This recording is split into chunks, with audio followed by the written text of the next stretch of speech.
Yo, dude, Hey, I just got my API keys for Blockade Labs. nice. I don't know if you've seen them yet. Actually, you may have been one of it may have been in here that I heard about them, but yeah, looks wild.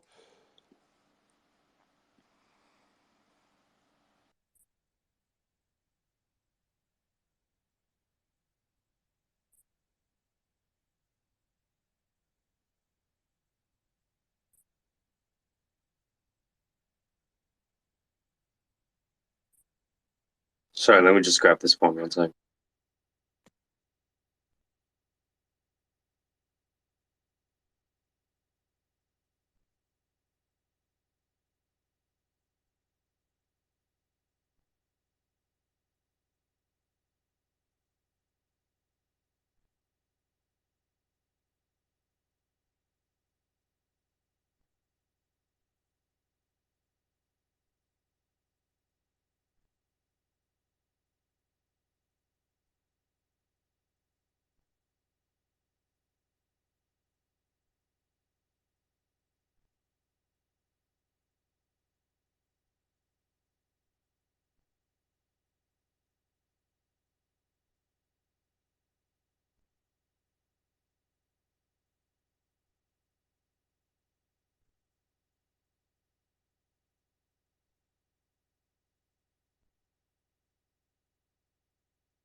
How you doing, Zach?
I sat there trying to speak for a while, and now I have to text you. Fuck.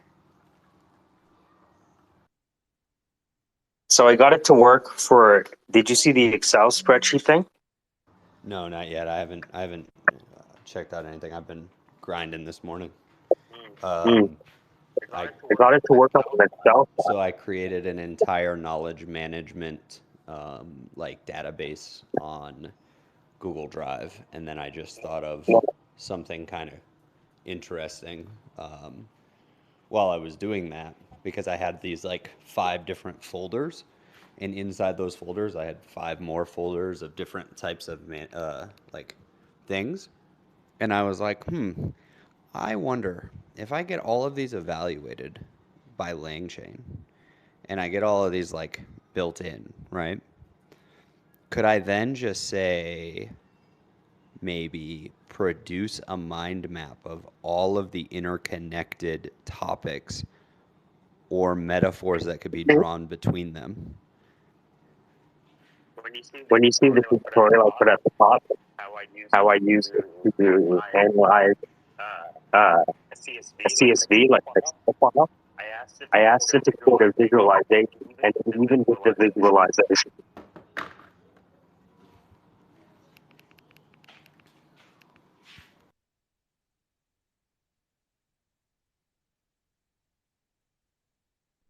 yeah, that Langchain is more powerful than I thought.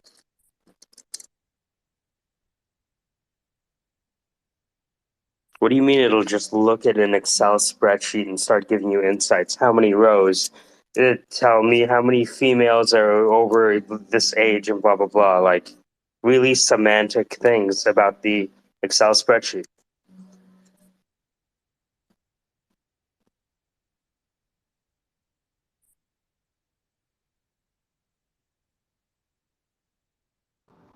It's interesting for data scientists trying to, or marketers trying to figure out things about ideal clients and such. I don't know what it can't do because I'm just feeding it the Excel spreadsheet and the type of responses it gives back.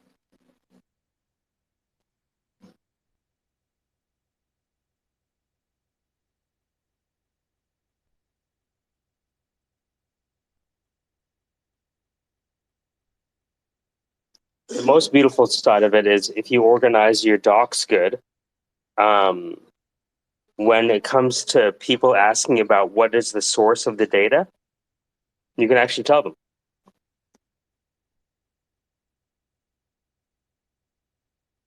Well, I think that depends on what good is, and good for one situation might not be good for another.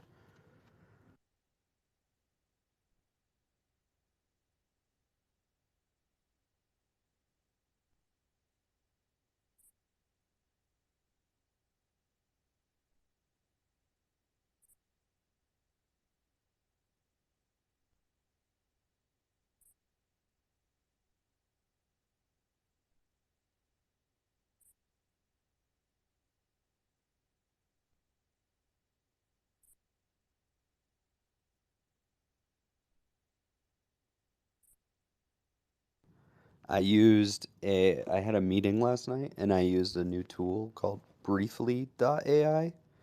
That was pretty cool. That was really good. Um, at the end, it recorded the whole meeting, transcribed it in real time, and then at the end, it gave me bullet point overviews of the whole conversation that I could like adjust based on priority.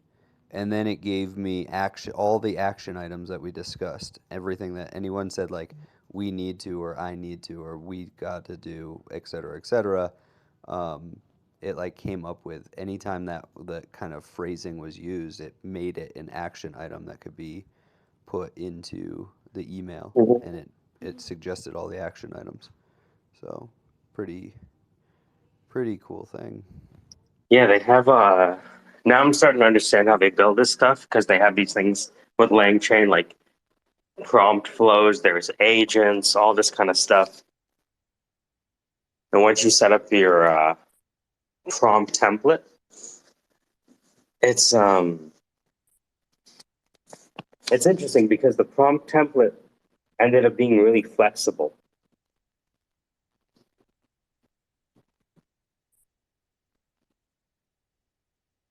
It's strange to me because it created a chart when I asked it to create a chart. I didn't think it had the ability to create a chart, but because it's using Python, it's like, okay, I can use matplotlib to create the pie chart of unicorns by country of origin.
Hello, Mike. Hey, how's it going?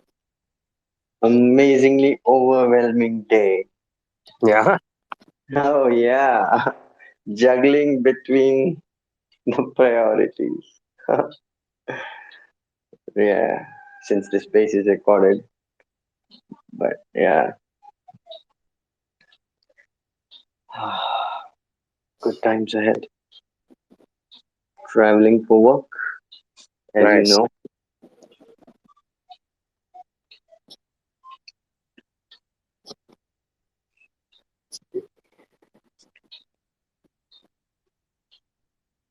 Hmm.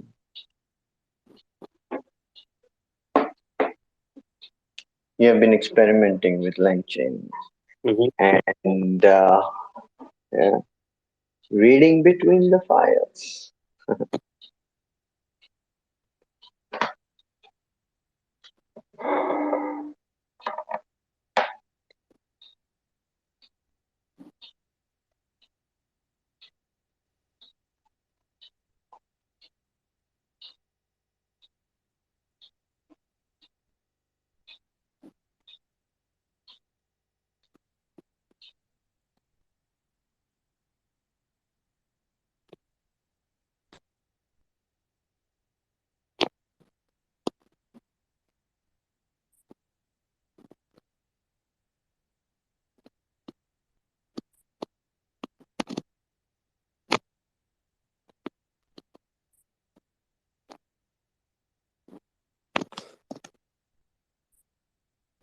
This first prompt is basically going to be you.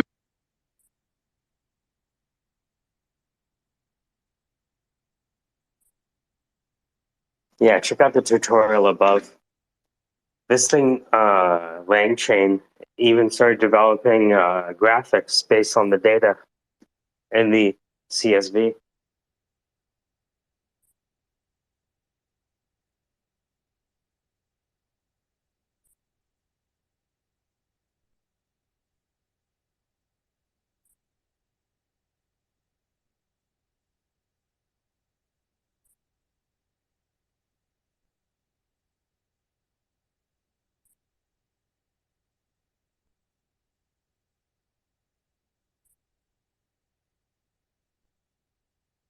Graphics from data in CSV. That's interesting.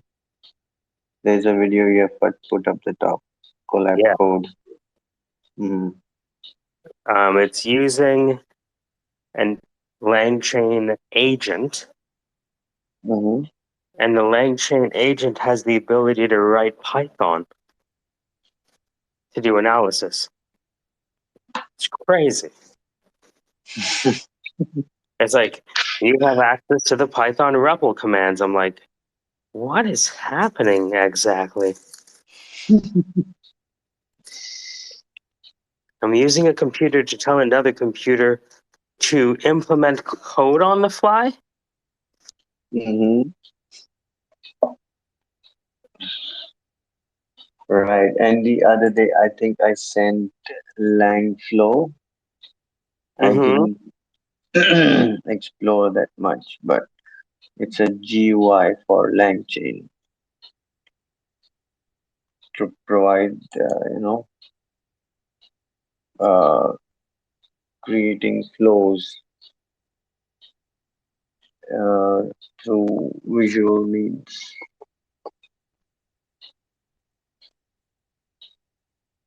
So there's a GitHub link that I shared.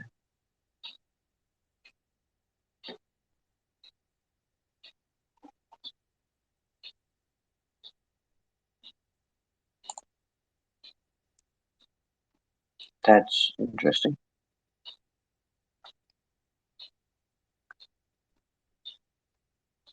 Now, all this while you were asking ChatGPT maybe, or even now that you are proficient in writing the code, suddenly you discover, oh, you can outsource that as well. Is that what you mean? The agency on Langchain. Hmm. Right.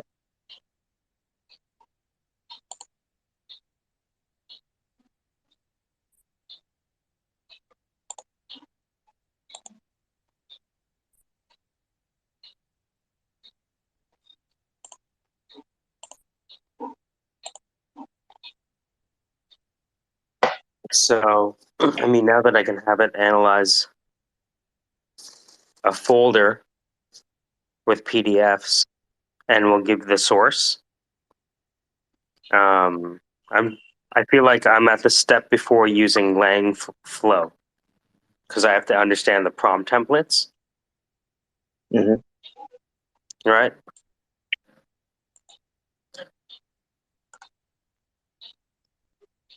Yes. Prompt templates could be a separate business for some people.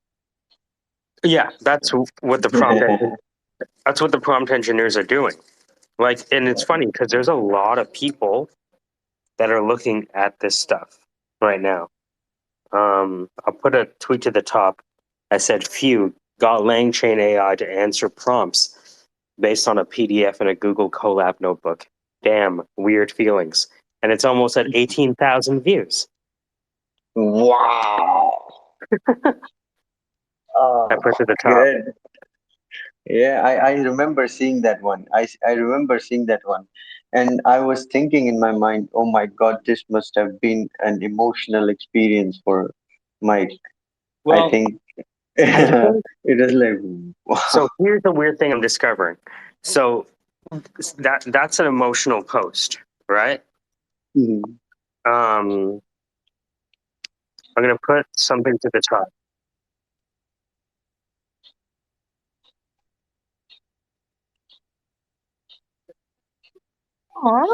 So people are picking up on the emotion in the tutorials and in the tweets.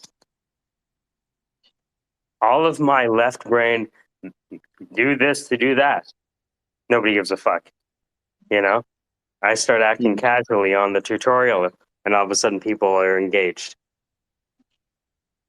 Yeah, because that's what they would also do. They don't, you know, Oh, they want a friend to tell need them. Huh? They want a right. friend to tell them. Exactly. Here, Exactly. Marco, Waste go Yeah, ahead. value. Michael, I'm going to pick two holes in your hypotheses, right? Wicked. Yeah. One, you do not have an emotional bone in your body, so I can't see how that works. Secondly, don't do the left and right brain thing. There is no such flipping thing as left or right brain. You know this. That was debunked years and years ago.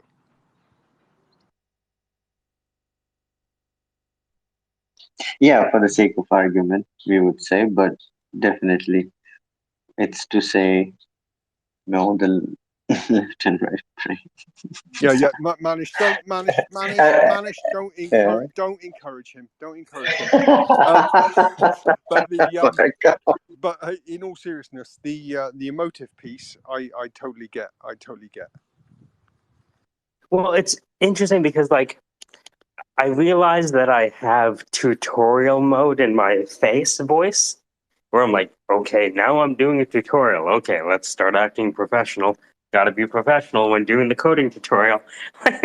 Like, and that I'm finding that the opposite is true. Oh, that is surreal.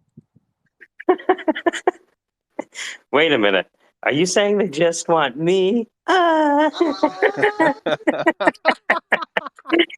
Yeah, yeah. They're not interested in the content. They just want to hear your voice. They want me to do a broken Jamaican accent in the beginning.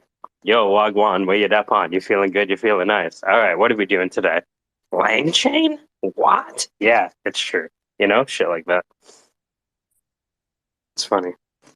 It's I did, now that I feel confident to release the course, I'm now just doing the testing to see, what are people naturally like? Do people love this? Do they hate this? Do they completely ignore it? And so, based on the data that I have right now, just authenticity captured in real time, like Mr. Raj, is so far the best thing that I found. At least in terms of effectiveness, which is a weird thing. What are you supposed to do? Be yourself. What do you mean? No, really, it works. But myself isn't like anyone else. Exactly.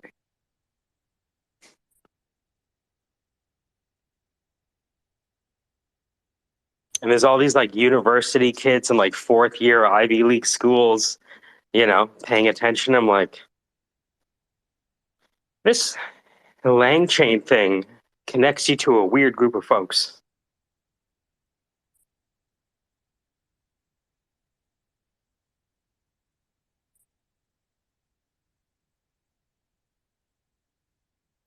And she said that that's how the movie guy got started. Nobody sounded like him. Which movie guy? The guy who does the voices for movies. And he did all the titles. Yeah.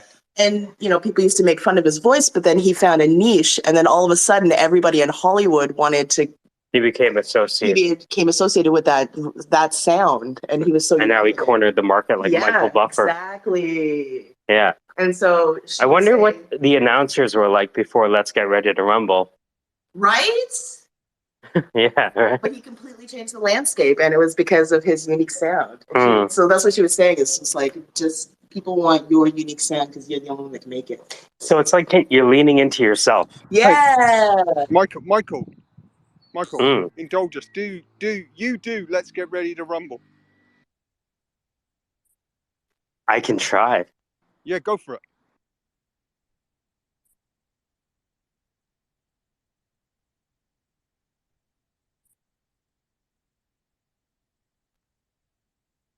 This fight is for the Langchain World Heavyweight Championship. In this corner, we have Lang. And in that corner, we have Chain. And we are live. Let's get ready to rumble!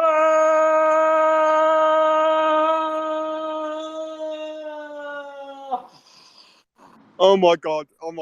Huh? Yeah, you should do that. Sorry. Oh, okay. Come on then.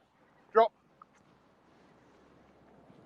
When I was kid, I used to watch this wrestling, WWF, Of then it course. was called, and then because of World Wildlife Federation, they changed it to WWE. And then I always used to like the announcer, like, let's get ready to rumble.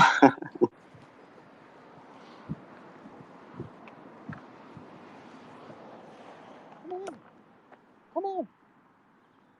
Right. To my right is the world heavyweight champion, Undertaker.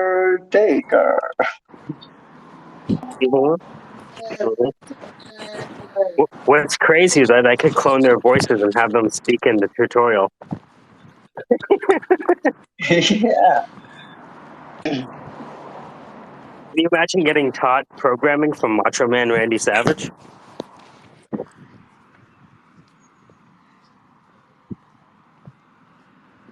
Hey, Yes, people would love Ruchi, that. we figured out how you can get a job in tech.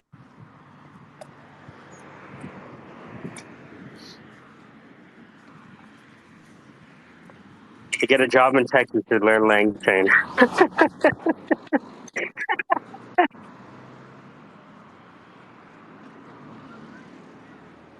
It's interesting the amount of university students that are paying attention to this stuff. That's a lot of university students. They have the best chance to, leverage its potential. If they can find the people with the right data tools.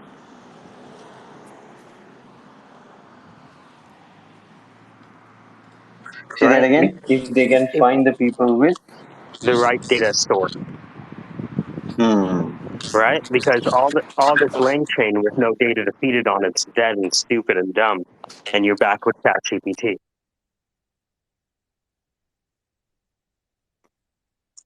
Yeah, and imagine how much public data is there in terms of, company publishing their reports Well, and I stuff use like that. the Kaggle competition data sets because I was like, hey, what if I could enter in a data analysis competition with Langchain? I could just have it read in that CSV like the tutorial and be like, all right, so what do you want to know? Okay, I got you. Okay, I'm done. What? Yeah, I just used Langchain and connected it to the database. Come on then. Drop. Right, come. Come. Even if we can have Ruckus give us anonymized data, you know what? But he cannot do it, right?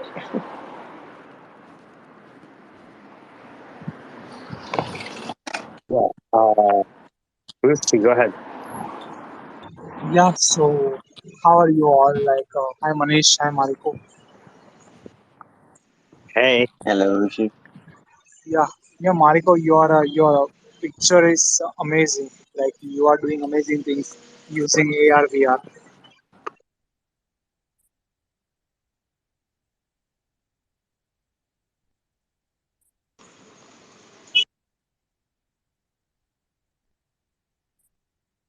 So I'll just like read you. So if I'm looking at this, there's somebody doing math degree in Ukraine.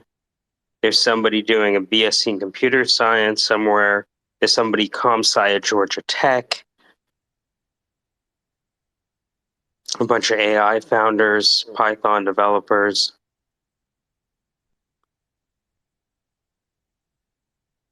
people in cybersecurity. Somebody that does API specs at Postman, Open Get Postman. So it's an interesting cross section of people that are paying attention to this.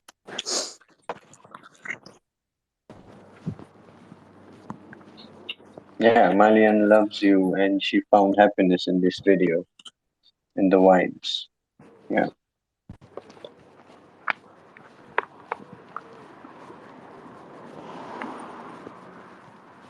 Yeah, so I'm going to keep on publishing a mix of beginner and advanced tutorials. Get exposure to both sides of the market at the same time as I figure out, what is the format of the lessons? What is the tone of the lessons? What's the style? So that when I, finally do, solidify in the course, I'll know exactly how to approach it. Like I realize I have to revoice all of the tutorials because they like when I'm enjoying myself, I guess.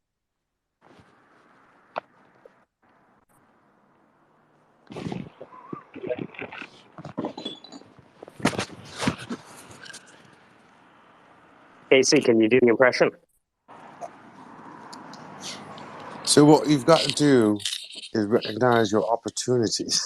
No, I can't really do it this morning. No, I'm not into it. Casey, That's good. Casey, I Casey, do an impression of me. Try again. Only by analyzing and deep thinking about where you're at now and reflecting upon your opportunities can you then make the strides that you're destined to. I got the words, but I'm kind of off on the imitation right now. Sorry. Yeah, it's not bad though. Yeah. like it's like concise Dan. The worrying thing about your impression, do I actually spout shit like that? I like to take everyone's impersonation to an extreme, Oh, thank fuck for that. You had me worried then. I thought I was going to have to go and see my therapist. and then I was he going to was say doing to an her, impression of me. Yeah, I was going to say, I think the aliens have done a Donald Trump on me, and they've replaced me with an alien. It's not an alien. It's just AI. Dude, if I had a No, replica, I would whoa, totally whoa, send it out there. whoa! You're doing a disjustice there, an injustice to AI by saying that Donald Trump is an AI. He is actually an alien, but they just fucked around with it a bit just to fuck us up even more. I think he's a great stand-up comedian. His Joe Biden jokes are really great. And anyone that voted Donald Trump, I'm sorry, but not sorry. You know what would be great would be to hear Donald Trump and Andrew Dice Clay just having a normal conversation. I am not kidding you, right? It always makes me smile. We in the UK in particular, we actually thought you Americans were mad to vote Donald Trump. And I always think about it.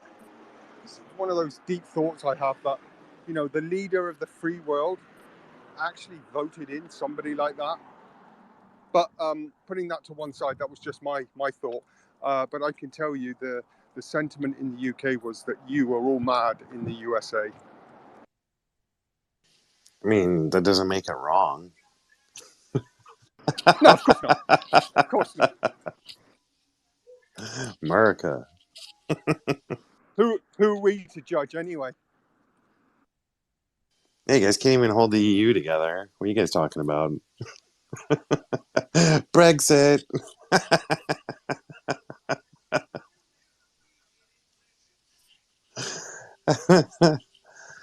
Ah, why does everybody assume that there's a place on Earth that's nirvana? Like, I think, what is it? Finland was registered as the happiest place in the world to live, I believe. And that's because they live a near Amish lifestyle.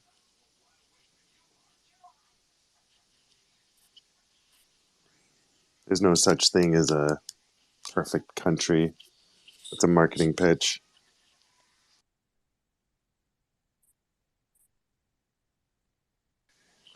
So, on to happier conversations. Marco, are you down to have a call and go over the SWOT?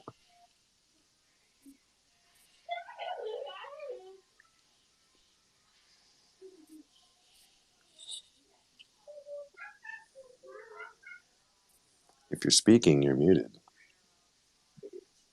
Hello, hello. Hello, hello. What's up, Rishi?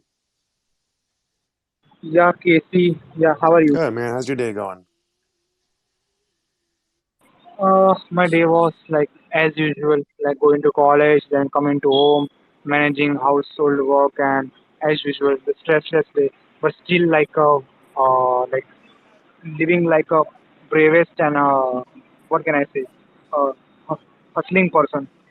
Example.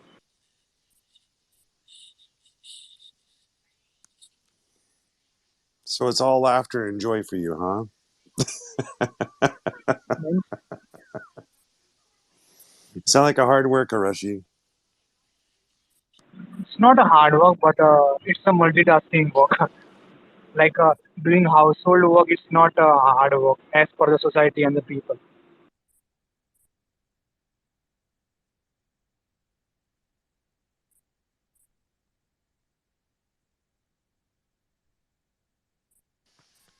So, hey, Marco, are you still there? I'll be Yes, there in hello. 2 minutes. Copy, copy. Let's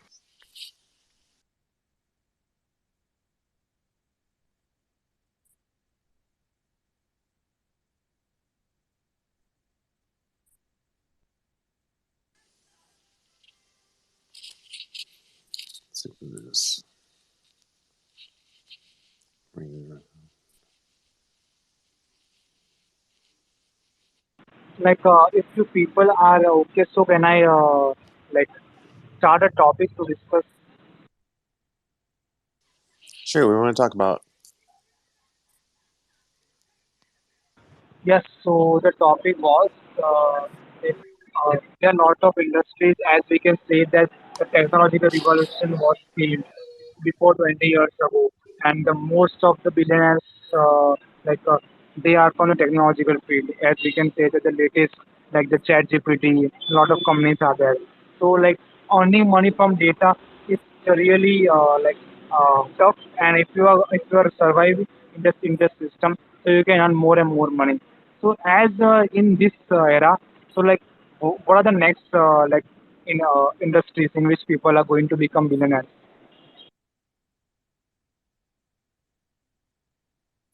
I'm sorry, Rashi. Repeat that last part of that question.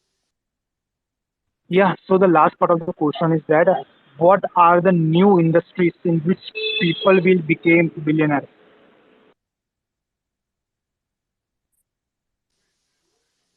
I don't think you're going to narrow it down to a specific industry. More. I'm saying that in general, Mm, there are a lot of industries and sectors. Okay, first like tech sector, then manufacturing sector. Every sector is there. Medical sector, pharmaceuticals. So in next 5 to 10 years, if you are hoping to become a billionaire, for example, I'm just not kidding. I'm just making the example, making a sense. If you want to become a billionaire in the next 10 years, so like on which problem you should focus, in which industry, in which sector, as a personal perspective. I don't know, man. You got a lot of options. Health, anything having to do with health, anything having to do with finance, anything having to do with data, like, which is pretty broad to speak of, but I, I, I don't think you can narrow it down. I think you gotta. And as you get like as you mentioned all these industries like health and data, these industries, we forgot what industry, semiconductors, in which like it's really hard to become a semiconductor billionaire because like maintain like building and doing investments in that particular area like semiconductors is really hard. Only China and Taiwan and some parts of the US like Texas Instruments, they are able to do that particular thing. So like do you think in the future no other person can become a semiconductor billionaire, or it is going to be happened? Because as the research says that it's really hard to build a semiconductor fab plant. It requires billions of dollars. But some of the people have said, persons, great people, that anything can be possible if you like work with a dedication and hard work. So yeah, this was my question and answer about it. It sounds like you're coming at it from an engineer's perspective. So, like, which industry do I build in versus like the generalist who gets a certain amount of knowledge about an industry and then invests per that knowledge. And there's nothing saying that you can't do both and apply yourself to whatever industry. Let's say it's batteries, right? And maybe through your work in lithium batteries, you recognize an opportunity in the market to invest or short lithium.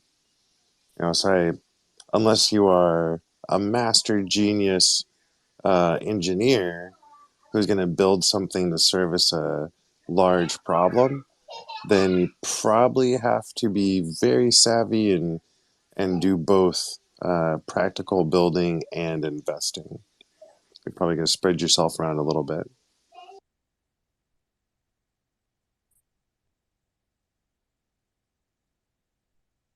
Yeah, you are right. You are right. So like, can we talk like a little bit about semiconductor industry?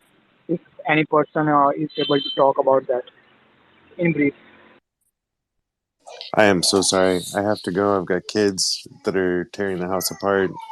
Uh, Pleasure talking to you, Rushy. I'm sorry. I So have to go, though. Apologies. okay, not an issue.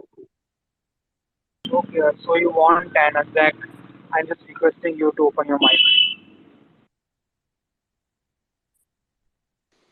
Rushy, a few months ago, you were talking about doing diabetes medicine research and having a pitch deck, and I asked if you could have that pitch deck ready, and I would give it to a buddy of mine, and it 3, 4, 5, 6 weeks later, it still wasn't done.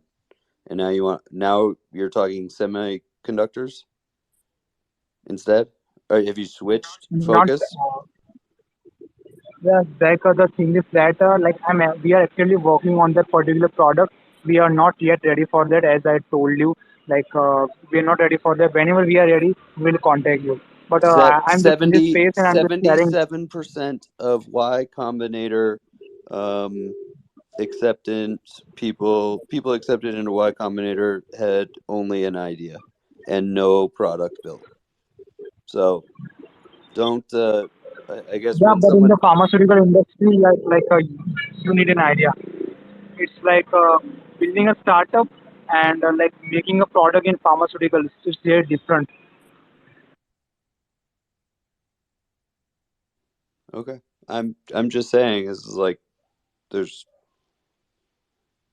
I don't know.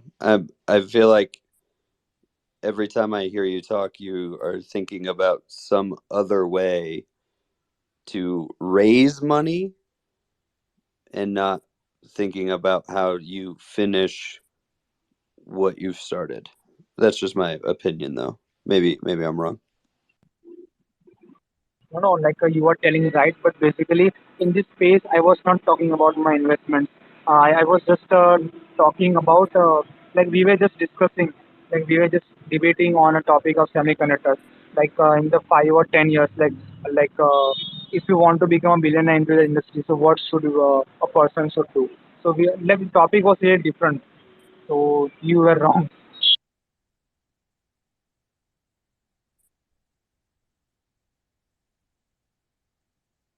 Yeah, Marco, Manish.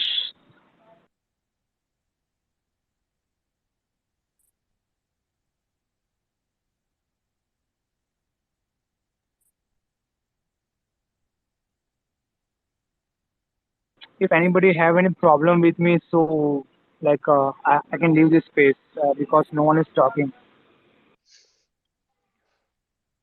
Sorry, Rushi. I was busy with my dogs, so I wasn't really tuned in. So apologies. Okay, okay, okay. No, Got it, no, got it. no, no, no, no. It's all right. No need to leave. We do have quiet, contemplating moments. I must confess. Zach is a big reflector. He's always reflecting. In between the moments of pontification, right? I couldn't possibly say that. Oh, have we moved on from the word? I think I'm going to try to make pejorative the next pontificate. Yeah, yeah, yeah. Do you know what, Zach? That's a great point actually, because I think there are lots of people on this platform that pontificate as I've stated previously, and I think I'm doing you an injustice by lumping you into the same group as them. So I think you're spot on. We need to come up with a new word for you. I don't know if that word's going to be better or worse.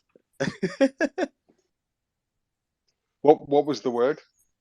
Oh no, I was gonna say I think we should just start saying that people are being pejorative instead of saying that they're pontificating. But I guess they could be doing both simultaneously.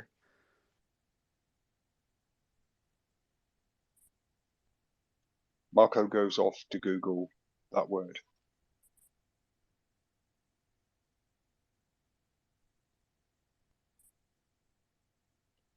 Michael. Sorry, Okay. I was. Yeah, the great Get Ready to Rumble piece you did. I've got a suggestion for you. You know, Hmm. when you open spaces when you're on your own, you have the music. I think you ought to record yourself doing that because I thought it was absolutely brilliant. Okay. Uh, and that should be your opening tune salvo when you open your spaces. Done. What's your opening cue? Oh, the Michael Buffer. And in this corner, a jujitsu practitioner, right? You rich? Yeah, I had this. Do the music. We are live. You know? Yeah. You rich? Go ahead. Can you make me a co-host? Can you make me a co-host? That was Dan for a second. Did that just I want to be a co-host. kick Rushy out because you knew it would, E-Rich? No, I was going to go to Christy. Who? Peter Stalker. I thought I was Peter Stalker. No. She's like, anyway. Too bad for Ruchi. We're gonna have to do a Ruchi intervention. Ruchi intervention? Is the stalker a she? Yeah.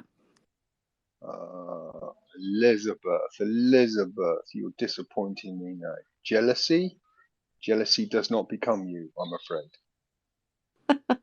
I'm not jealous. I'm too secure to be jealous. I'm kind of jealous. Who's this person trying to rein in on my inheritance?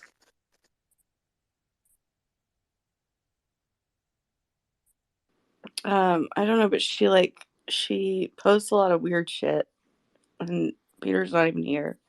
So now she's gonna stalk one of you guys, and so I'm just trying to preventatively protect you all. Can I see this profile? I just like to know who stalkers are before I go into rooms or when I'm in rooms. And the best way to know is by following them. I don't remember her at because, but well, give me a minute and I'll find it.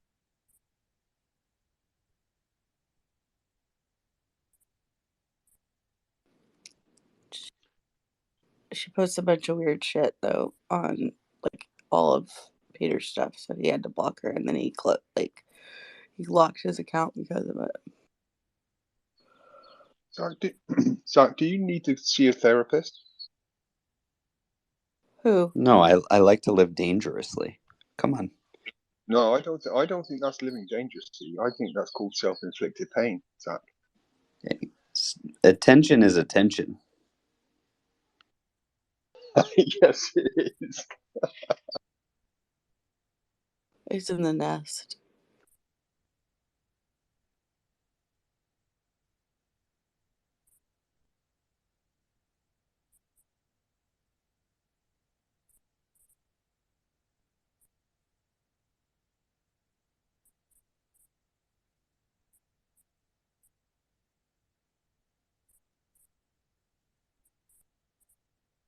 Yeah.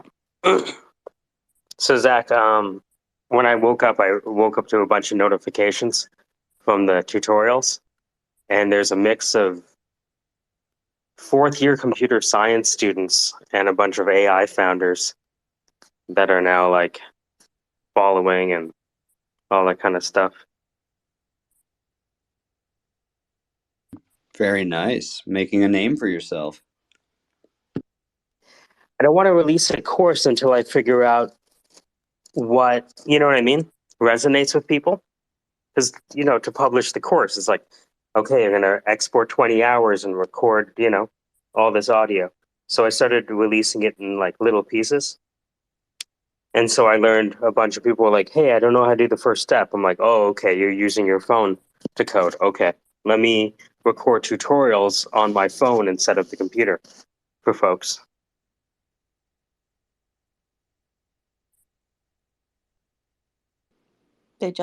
Zach, did you see the nest?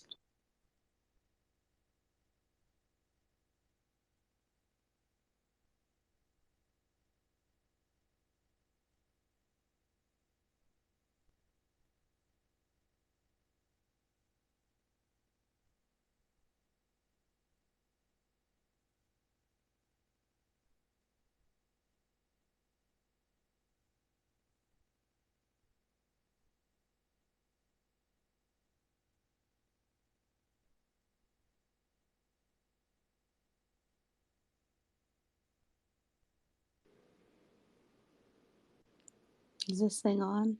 Hello? Yeah.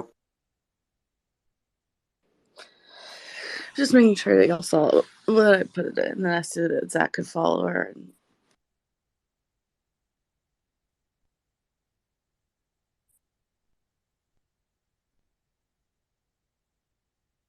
So Marco, if you know anyone with a database that they want analyzed, I think we have it now. They have agents to look through JSON or to look through CSVs or to look through SQL. How big a database do you want? I'd like to start with something reasonable first. But if you have something large, it would give me an excuse to use this Pinecone vectorized database. So typically how many lines and columns would be ideal? I'm still a recruiter, so I don't know the answer. Hold on, let me send this to you directly. It's at the top, but just in your back pocket. I didn't know it would do this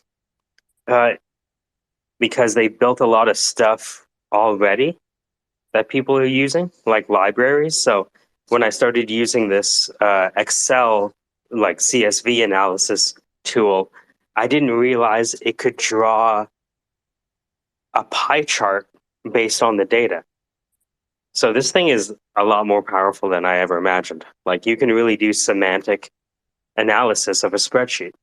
So since I noticed they have something that'll analyze a database, and it's like, okay,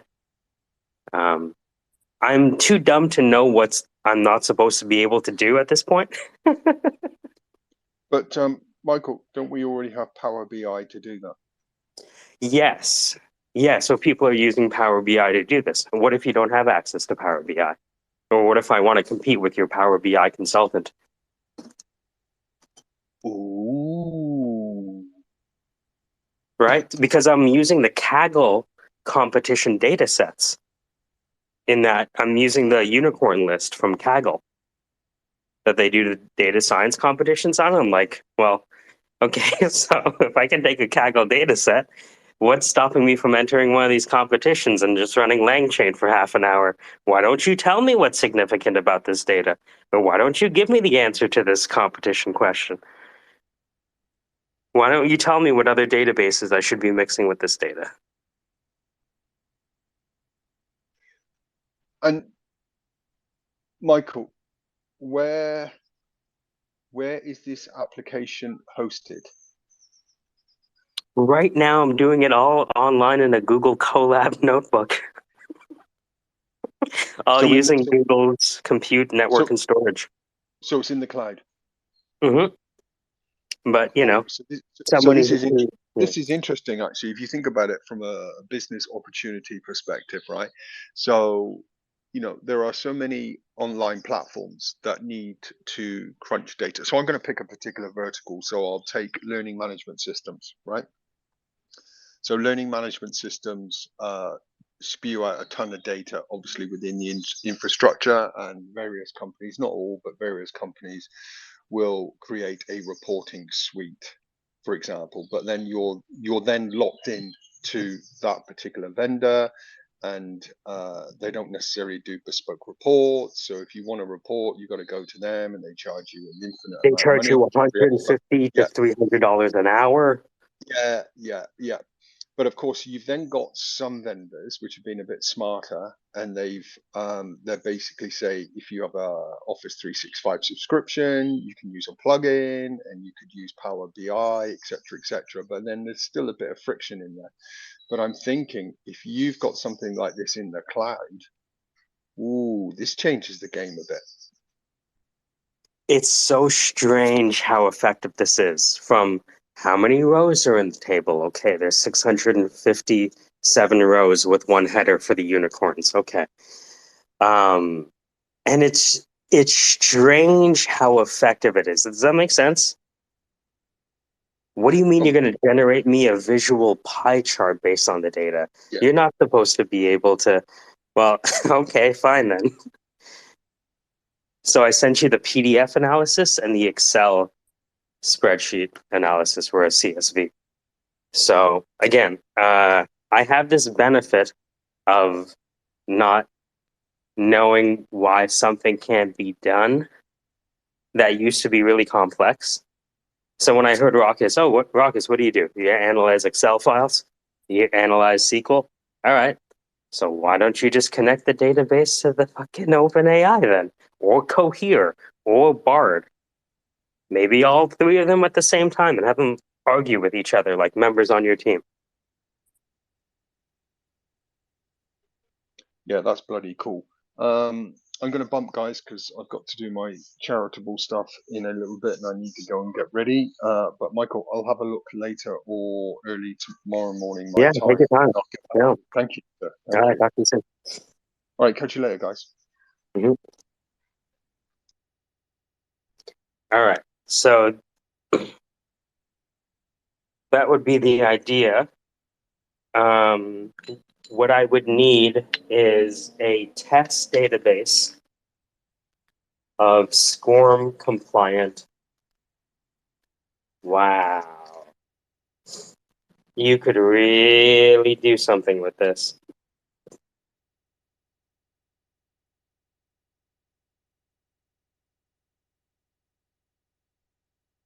This is crazy.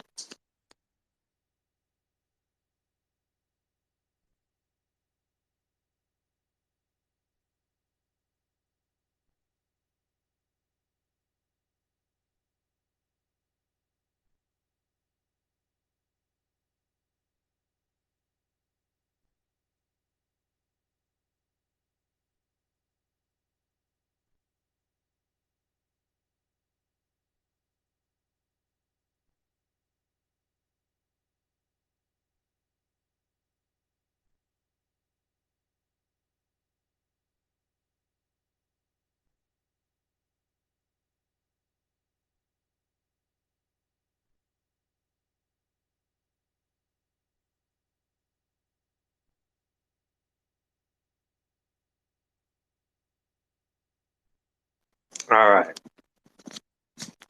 Can I get this working?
So we got it working for a text file. We have it working for a PDF. We have it working for a CSV. Can we get it working for a DB?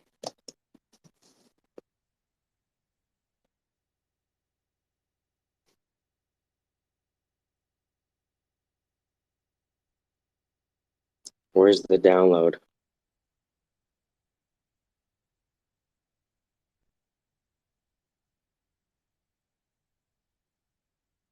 Day one, select from.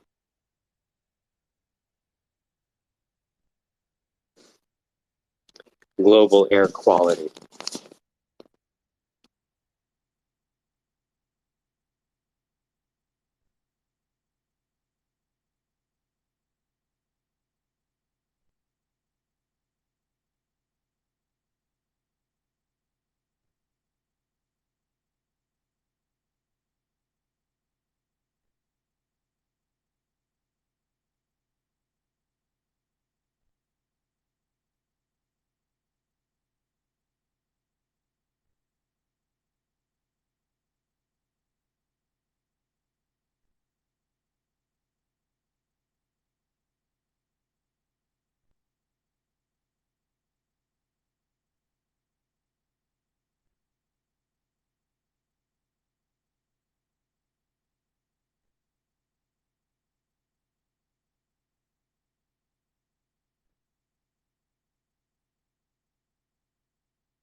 When the room is silent, you know that the coding is intense.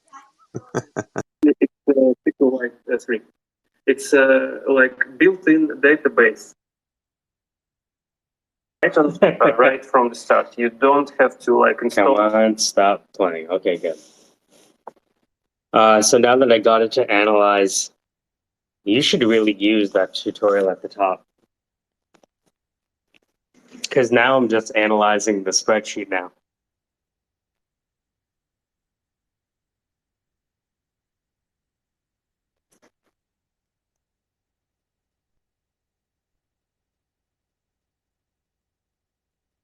Well, if you want to create a test database or you want to do it together, I can show you how to string it up all together using your Gmail, basically. You can analyze your own dummy data. Or actual data. Maybe there's some test data from like banking clients.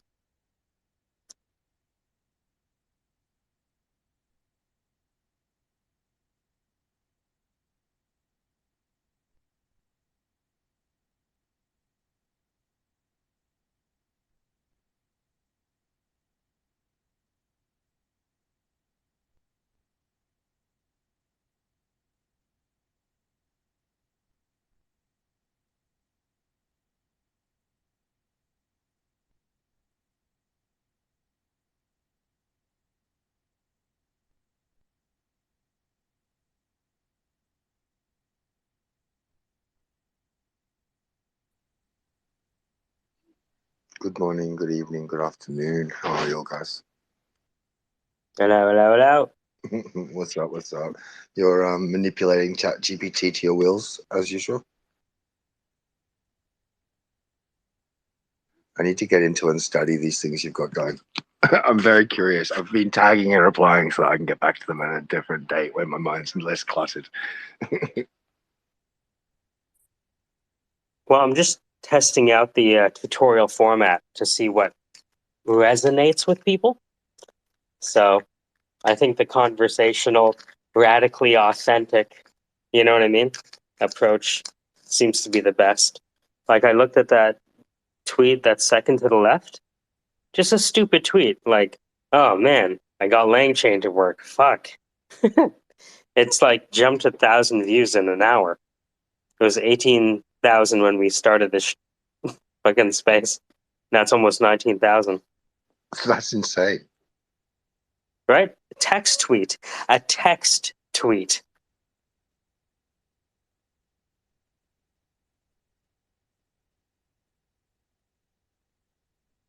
So this kind of exasperated throwaway tweet that express the emotions that the individuals are expressing on their own. You know what I mean? Because I'm not the only one who's relieved when you get code to work. You know what I mean? Oh, 100%. Everyone's like, yeah, this is the code and it works every time. Haha, look at me. I'm the Thor of code. Right? There's nobody being like, I wonder if this is going to work. Let's find out.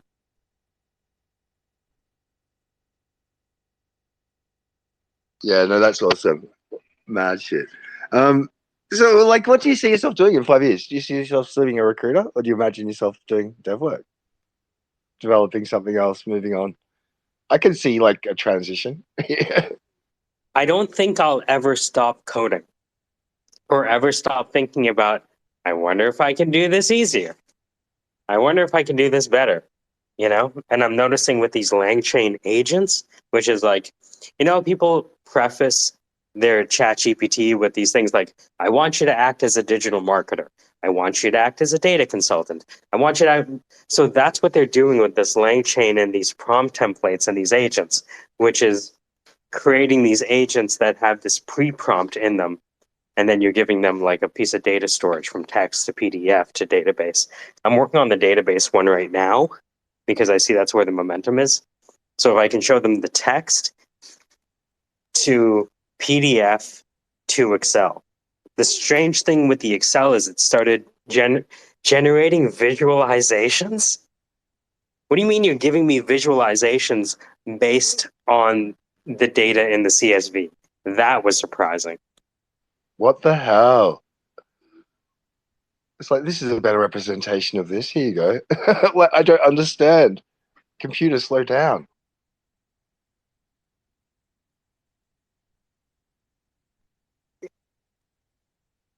Yeah, it's currently fighting with this database, but yeah. To answer your question, it's, you continue doing all of it.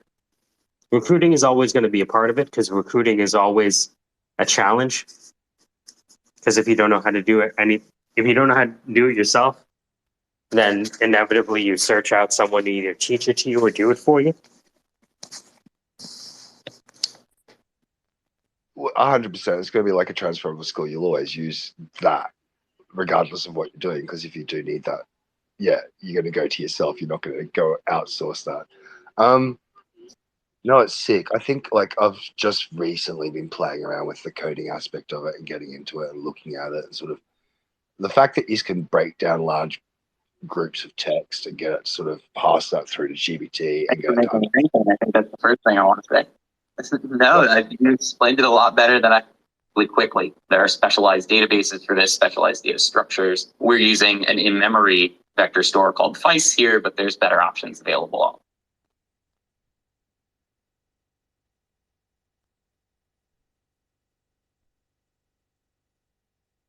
I read somewhere where that ChatGPT 3 is using like 10,000 GPUs. They're looking at 25,000 either for 4 or 5, but based on, because there's a lot more parameters around how they're sort of formulating the data currently, whereas later on the protocols will be less, so it won't be so intensive, and they'll be more specific as opposed to be an open source of knowledge. So like the GPU sort of the necessary GPU power won't be as big later on. So yeah, hopefully giving access to a lot more people. Yeah, I'm in rewrite this code so that it's compatible with a Google Colab notebook is currently my favorite phrase. Why don't you make this work in something I can understand? Oh, okay. So I have to. Oh. Okay.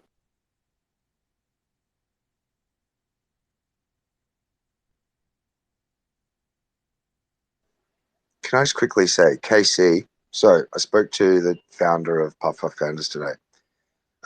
He has a separate company, as everybody does, obviously, that creates, compiles, and generates NFTs and smart contracts and stuff. Like, I think this is a good deal, but it's a little bit more expensive than I want to spend at the moment. 1.5 ETH to compile my NFTs, create the metadata, and then create the minting contract. And then I'd have a walkthrough with the dev as well. So I guess I'd have like, hands-on help through it. Seems decent. Seems fucking expensive. Well, it's twice as much as I've sort of got at the moment to spend. I mean, like for the less stress, no drama. I swear I imagine to people God, would Vinny, if you make a decision before watching Module 1, I'm going to fucking rip my ears off of my head and mail them to you. I might need that 0.1 ETH. Dude, just... send me your OX. Let's just get this over with. Send me your OX. I'll send you the DeFi elitism. Go in, grab it. I'm taking it they didn't give you the Discord role. Just checking now, actually. Oh, I know. Shit, I do have a role. I'm a one friend. Yay. I just checked in. Told you so. So where's module 1? Module 1? Yeah, go to the find the workshops. Find the workshops. Click in there. Grab module 1. Grab some popcorn. Turn the TV off. Fucking record it and just listen to that like 2 or 3 times, and you'll shrink your cost from 1.5 ETH to 0 ETH. Okay, voice channels, Teams. Do I have access to that? Chris Von Friends, Holder Chat, aka Chris Von Submissions, Music, NFT, Wallpaper, Graphic, Alpha, Holders Chats, Auction, Non-Holder Chat. I don't think I have access to it. Hold on, I'm going in now. Right. Hold on. Cheers, Mackie. Workshops. So it's underneath the voice channel. Derivative frames request, I've got there.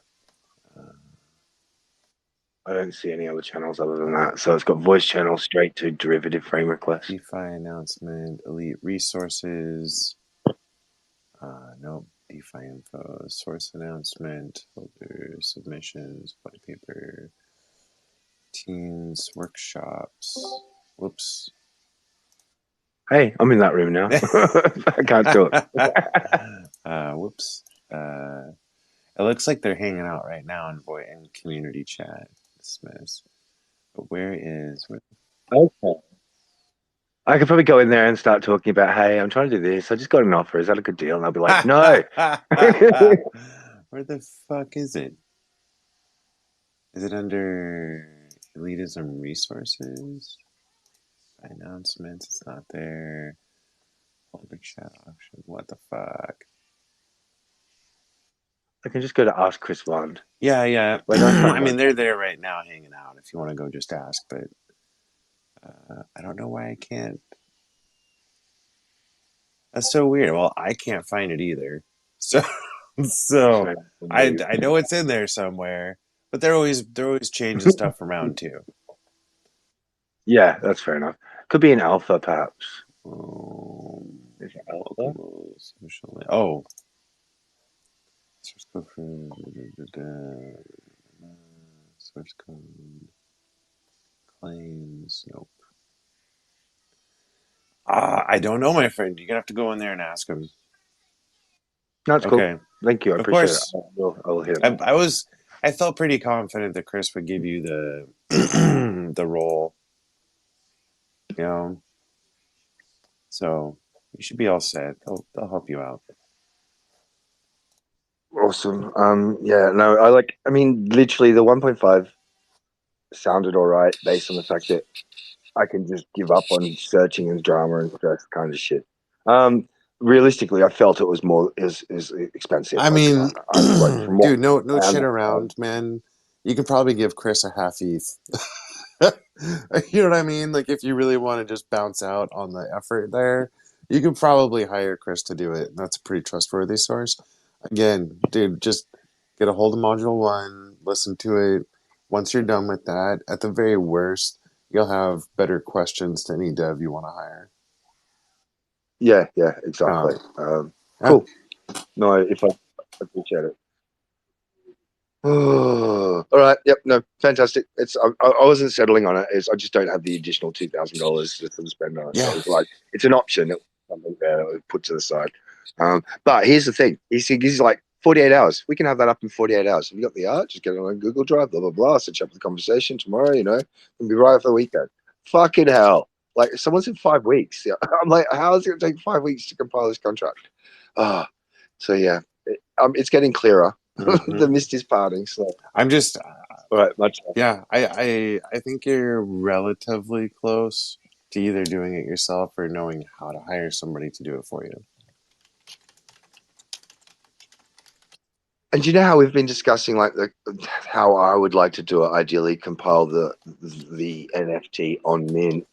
Like the way they're doing it is pre-compiling it and then just sort of like as they mean to sending it to that address. So I'd probably prefer not to do that anyway. So if I could still find a way of doing it the way I was thinking, it would be more ideal. But anyways, yeah, I'm interested to learn more. I'm at a learning stage. Cool. Did it work, Mike? Did you get it to work in collab? Troubleshooting right now.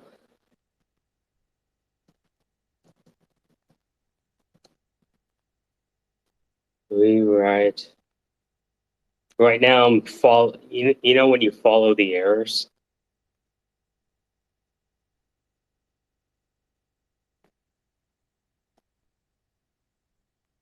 They're like, okay, this is the error. All right, ChatGPT, what should I do with this error? Okay, that's what I should do. Okay, and then, hey, that didn't work. Okay. And going back and forth.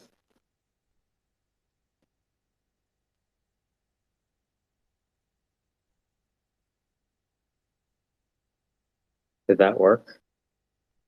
Okay.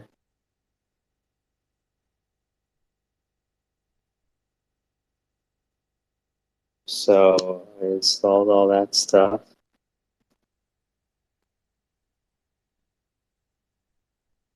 So it should be loaded. Hey, little side blurb, real quick. Mm-hmm. I don't even remember who said it. It may have been you or Marco, or I don't remember who. They pointed out like, hey, you're trying to sell an anime thing to like, people in finance. You're not really hitting your target market. I'm pretty sure you brought that up a couple times. So I Mm. started bouncing around in the anime spaces, right? Um, the Monday anime girls, once again, Monday anime, put me in touch with a guy who looked through the storyline and gave me basically some homework. Basically, draft a prologue with descriptors and then get through chapter 3. And he wants to pick it up and put it on his platform. Oh wow. Yeah, I don't know. I Incredible. don't know what that actually means at the end of the day, except that somebody's somewhat interested in the thing I'm doing, basically. Like I have no idea what that's actually going to mean, but like I just got done prompting the prologue and that was nice. It's like Nice. so nice, dude. I fed the whole 2.5 chapters in, gave it the prompt to create the prologue with some guidance, and it's good. It's good. So yeah, little blurb. I just think that's fun. It's happening. Yeah. I'm excited for that. And I finally got my pitch down. I finally figured out like how to approach the pitch. It's talking about the financial literacy app first and then describing how it's not done and I'm looking to engage with people through this other project that I've built. And that seems to be coming across decently well. So, yeah. When are we going to start marketing what you're doing? Well, so if you hold on, let me just a sec. So take a look at the above. I was telling, so the whole idea of what I'm doing is behind education. But if you have the right answer, nobody's listening. You haven't taught anyone anything, right? Mm-hmm. And so now that I have the body of knowledge down, like literally, like we're sending books off to the printer to get printed as we speak. Um, the second, do you see the second post from the top, starting with few? Yeah. How many views does that tweet have? 19,000 views, huh? From yesterday. And you see the most recent tweet, Mm-hmm. right? Yep. So now that I know that I can deliver it, now it's time to probe, you know, Yep. the market and see what they resonate with. And it turns out that the cold, this is how you do this with this and that doesn't Mm-hmm. work. It's more, hey, what's going on? We're going to use fucking Langchain? Are you nuts? I don't even know how to program. I'm a dumb recruiter, right? It turns out that that Yeah, works. Just leaning into self. dude. So that retweet that you got on that, that's I noticed that when I was listening to the video. Like that's the different tone I think people in general are looking for because it also makes it consumable, right? What? This is bonkers. How is this possible? I'll show you how. Just like Yeah, blah, but it's yeah, not so over the yeah. top that you turn into the sham wow guy. No, you don't want to have orgasm faces on your videos. But I might have an AI of you do an orgasm face. Oh, the script is working. Langchain, Langchain making me long chain. We love you, Lang time. Sorry. Climax chain. All right, so yeah, okay. Well, I think So that's the feedback I have in the last 24 hours. Does that make yep, sense? right? It's like it's one thing to be able to create 20 hours worth of coursework. It's another thing to get people interested. And to me, getting people interested is just as hard as learning the Yeah. shit. And if I can fit it in 2 minutes, and the other feedback I got from this guy was, hey, I don't know, hold on, it's perfect, dude. The amount of just like organic learning on this thing. Hold on. Oh, one second.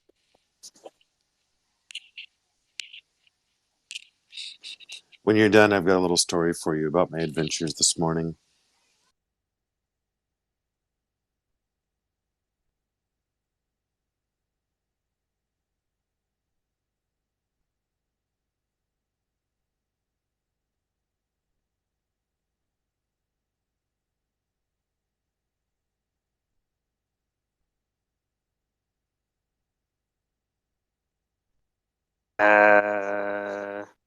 If I go here, I got a really great reply from someone who couldn't follow along. Check this response out. Which is just as valuable as the people who can. More valuable. Yeah. Yeah. All right, take a look.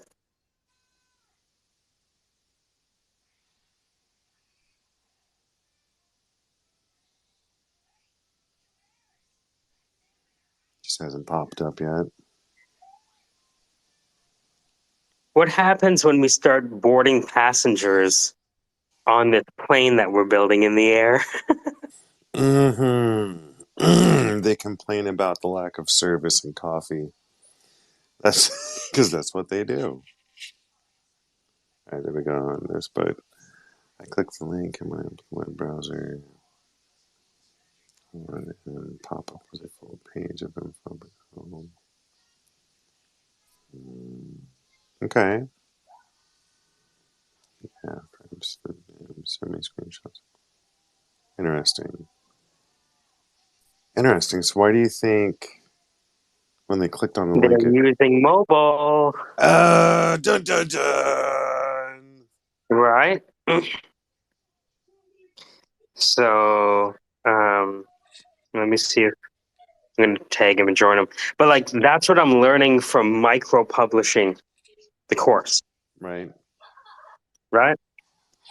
Let me just give you the value. Let me just give you what the course might be. Mm-hmm. And then based on the prototype feedback, I'll implement that and have that across all of the things. You know, I think I might have the intro now. I'll just use that same intro from that post. Do you Now we're just, are you able to uh-huh. alter it for mobile, or do you just direct them to website? What do you do there? Say the question again Do with a you little more yeah, wording. do you modify it so that they can use it on mobile, or do you Well, just what I'm learning is that I'm going to need to record the tutorials on my phone, what? right? No. So if I can record the tutorials on my phone, that's what people are using, or at least that's what this class of buyer is using. Does that make sense? No. Yes, but no. So yeah, I get. Millennials, and Gen Z, Yeah, right? I get that part. But why do you have to record it on your phone? You know what I mean? Like you should be able to make that mobile without It, re-recording. the thing is, if I do it on my phone, then I am interacting with the interface exactly the way they will, right? So I'm mimicking the user experience that they're going to see, I right? I get that, but I also wonder, like, does that make it's more? I imagine it's way more efficient to build out on your desktop or PC or whatever, and Well, then here's the thing though. If I'm doing it on mobile, then I'm simply walking them through code to get them excited enough to run the code. And once I get them excited enough to run the code, they're just clicking on the Colab link, which has all the code in it.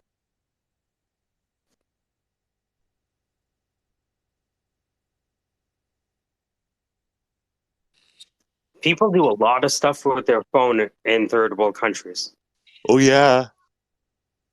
I know we're not supposed to say third, second, and third world, but look, we might be in a third world country soon. So let's just be real. Let's just be real. yeah. So, optimizing for mobile is the chant of every UX engineer, because half, if not more, right, Right. of your users are interacting mobile first. Right. Not mobile always, just mobile first. Mm-hmm. Would I love them to meet the desktop? Yes. Do I need to meet them where they are? Yes. Where are they now? Mobile. Okay. Let's start on mobile. You know what? This would be so much easier on a desktop, but I know you're using mobile, so fuck it. Let's do the tutorial on mobile. All right. Welcome to, so here's what you're going to type in. collab.research.google.com. It's your code cockpit where you fly this ship of software. If you didn't say ship with such distaste, it wouldn't sound as good. So you fly this ship of programming. This pilot ship. That dirty whore called programming. Slut. Like that's... Now, yeah, we're going to import a module also known as a fecal transplant. How might you download Tom Brady's Spice? So we're gonna 3D print you your anal tube and get ready for programming. Fucking horrible, dude. That's great. That's great. Oh my gosh. Yeah, so I think a radical authenticity with all of the types of characters that exist. The sarcastic one, the excited one, the angry one. Yeah. I think reality TV times programming. Like taking the true thespian, overacting Shatner style to it. That could be pretty funny, actually. That's good. People pay attention not to the content, but to the emotion first. That's what I'm reminded of with these recent things. When I say few, why the fuck are people in fourth year at Georgia Tech doing computer science liking and retweeting a tweet that starts with few? Right? Like the oof. Right? Oof, this was a tough one. Getting Langchain to connect to a database is not clear from the docs, but I got it working. Do you know There you go. what's so weird about that is that, like, while I feel like it's true that, or a fact that eventually people learn enough to not want the humor, they just want raw data. I think you got it. Like, the vast majority of people need a little humor, a little emotional connection before they're going to start learning. And yeah, I think you got it.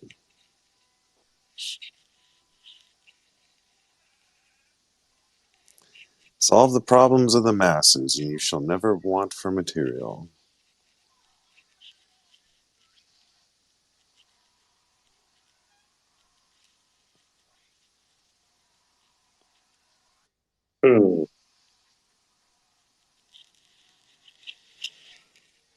It's interesting because you start looking for things in different places now. GitHub, Langchain, Docs, SQL. Ooh. Yeah. Whenever you're ready to connect your database, you can either follow along. Okay. Yep. Yeah. I'm still adding columns. I'm not even close to done with the programming yet.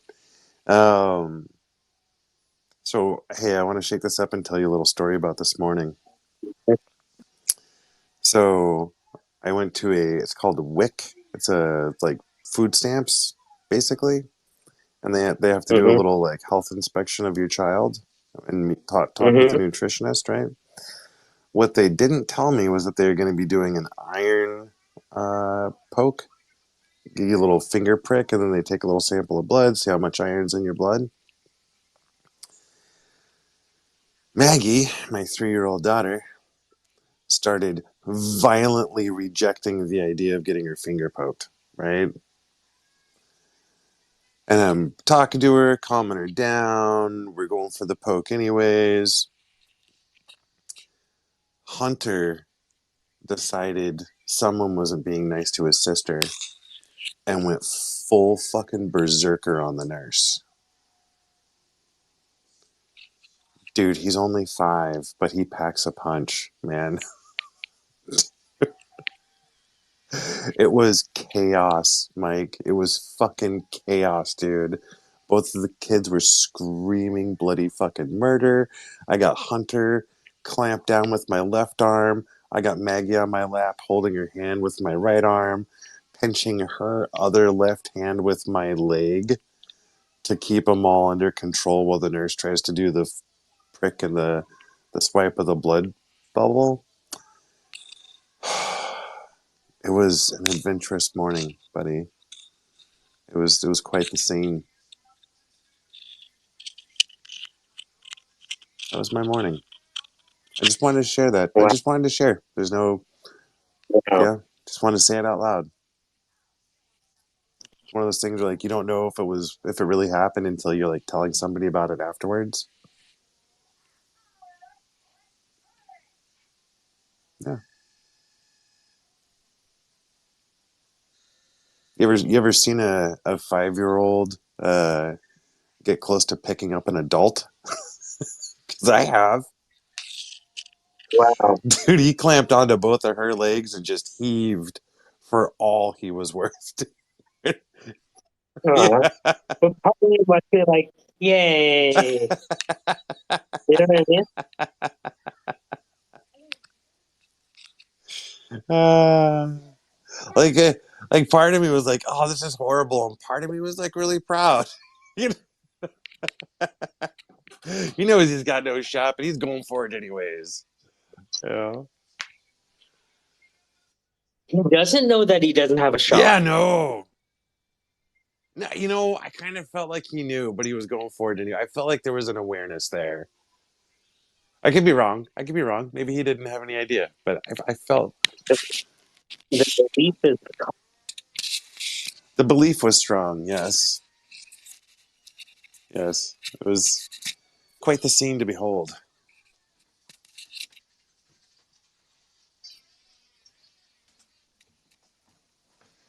okay. I think I might have found. There's this cool thing. I'm going to use it for the next. You love this. So imagine you know nothing about Python, but you find a piece of code on GitHub, right? Mm-hmm. That you want to implement. You don't know anything about Python. So the code is stored at www.github.com/account name/folder or files. All you have to do is change github.com in the path, github.com in the path to github to collab.com and keep everything the same. And it opens up the project in a collab notebook. So all you got to do is open it up. Mm-hmm.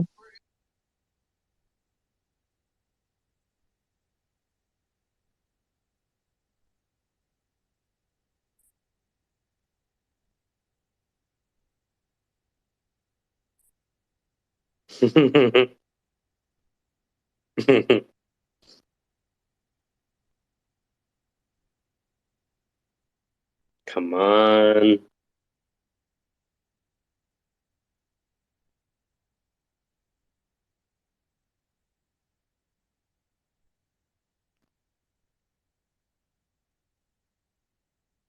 Okay.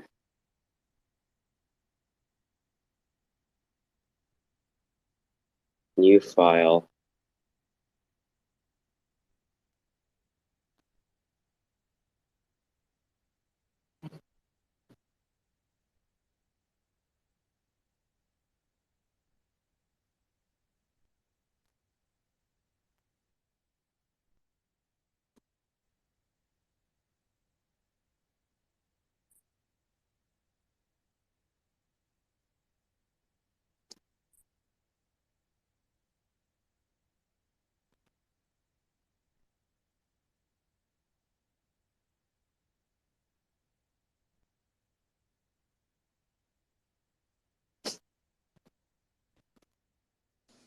All right, random repeat question.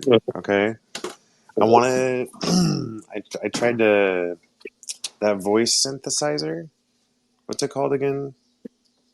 Is it the Luma Labs? 11 11 Labs. Labs. Is that?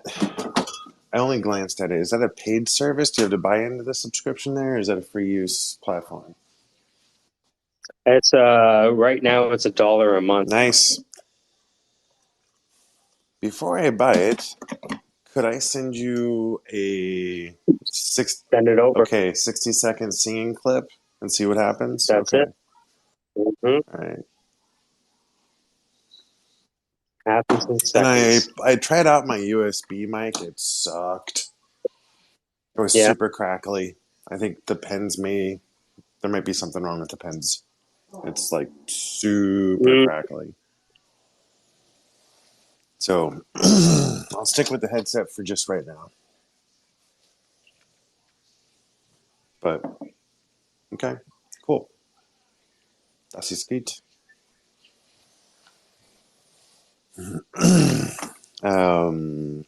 I invited Marco to my SWOT analysis. Mm-hmm. We're going to be meeting up shortly to review my assessment. Yeah.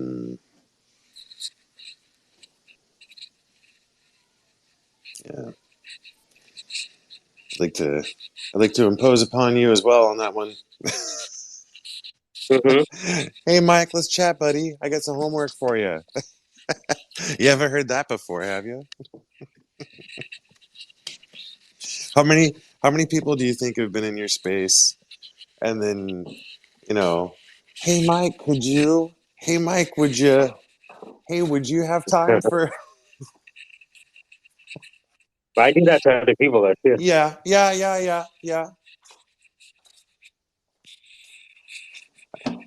As unbalanced as it may be, you have a good point. Oh my god. I wonder if this is it. So let's try this again. Come on. Come on. This is the last cell. And I think I know why it didn't work. Passengers were in each class. Titanic. There were 216. Oh, but What'd you do? so I got a database to work, Okay. like a SQL database. Nice. What are the headers? Entering new SQL.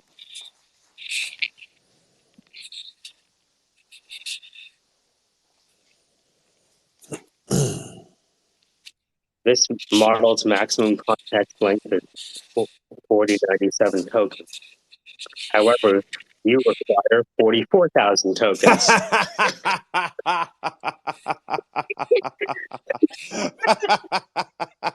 However, that's great, dude. That's awesome. Pay up, motherfucker. Yeah, nice. What the fuck? Well, I guess the short answer is because that's what Marco was asking for, right? Which is what is the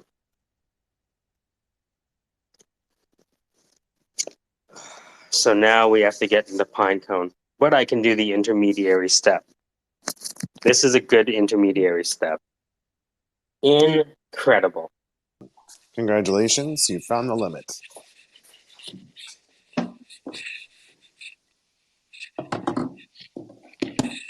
That's enough for today. Wow, good stuff. Question. When was the last time you shut all of this off and spent more than an hour away from it? Not including sleep. Oh no, every day because I'm moving to like other things, like all of the things I have on the go. Sorry. Right. When was the last time? So I When have was the last time you took a break and didn't do anything? Huh. Well, the thing is, like, when I don't do anything, I'm usually like doing something else, which is like playing music, Yeah, yeah, I get that. I get that. right?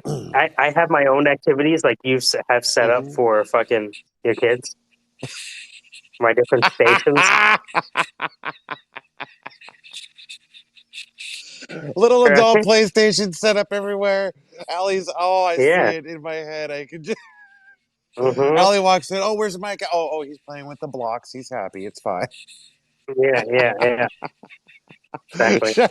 All right, I bring this up because I forced myself away from this stuff for like 2 days, right? Like I'm not Mm-hmm. fucking. I'm gonna do pretty pictures and stuff. I'm gonna do some art. I'm just gonna dick off and DJ out and have fun. Oh, that was refreshing. When I came back to it, it felt good. It didn't feel like, back to this again. And I was like, oh, okay, I'm rested up. I'm ready for this.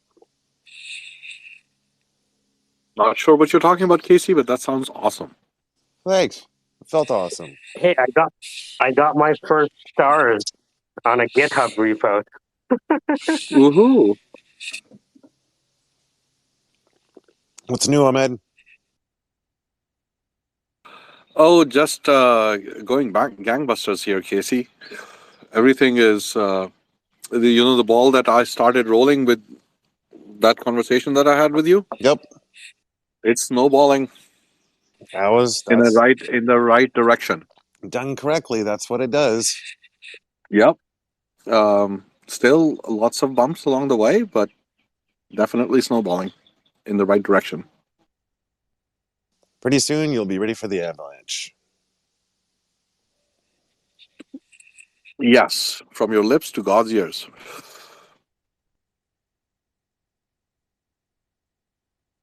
Looking forward to that. Looking forward to that. Yeah, so things are things are progressing very, very nicely, both on the business front and hopefully on the home front too. That's always the right compass to follow right there. Yeah.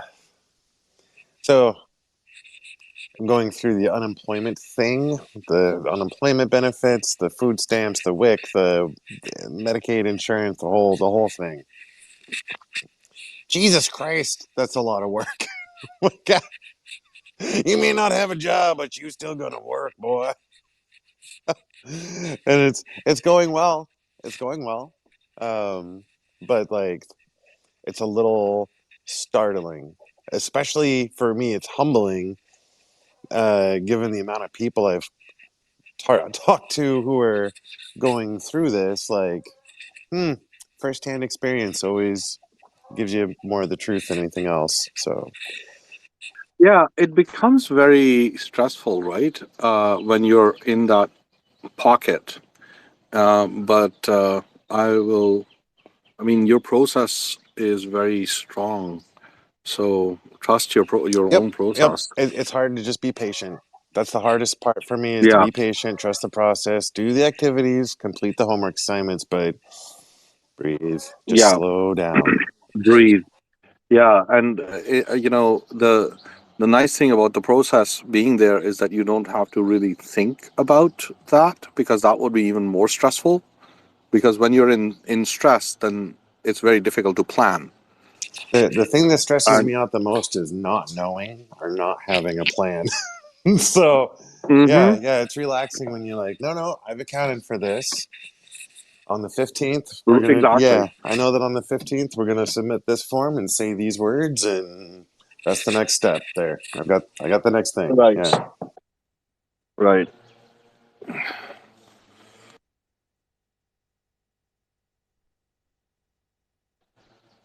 Well, just literally, I can tell you that when I was going through my stress point there, and it's still there, right? The stress point is still there because I don't have my 1 year worth of fuck off money.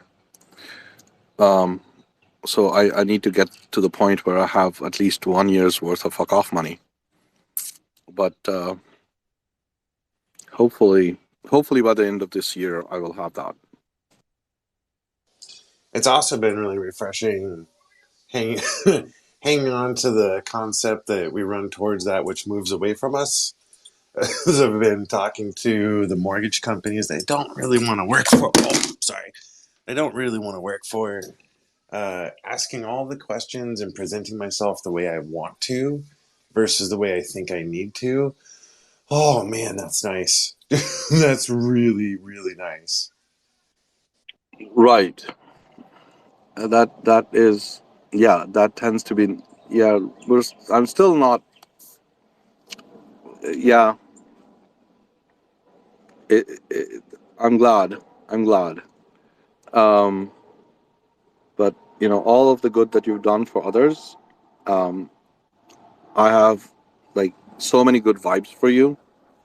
Hopefully, the universe will pay you in kind and in folds for everything good.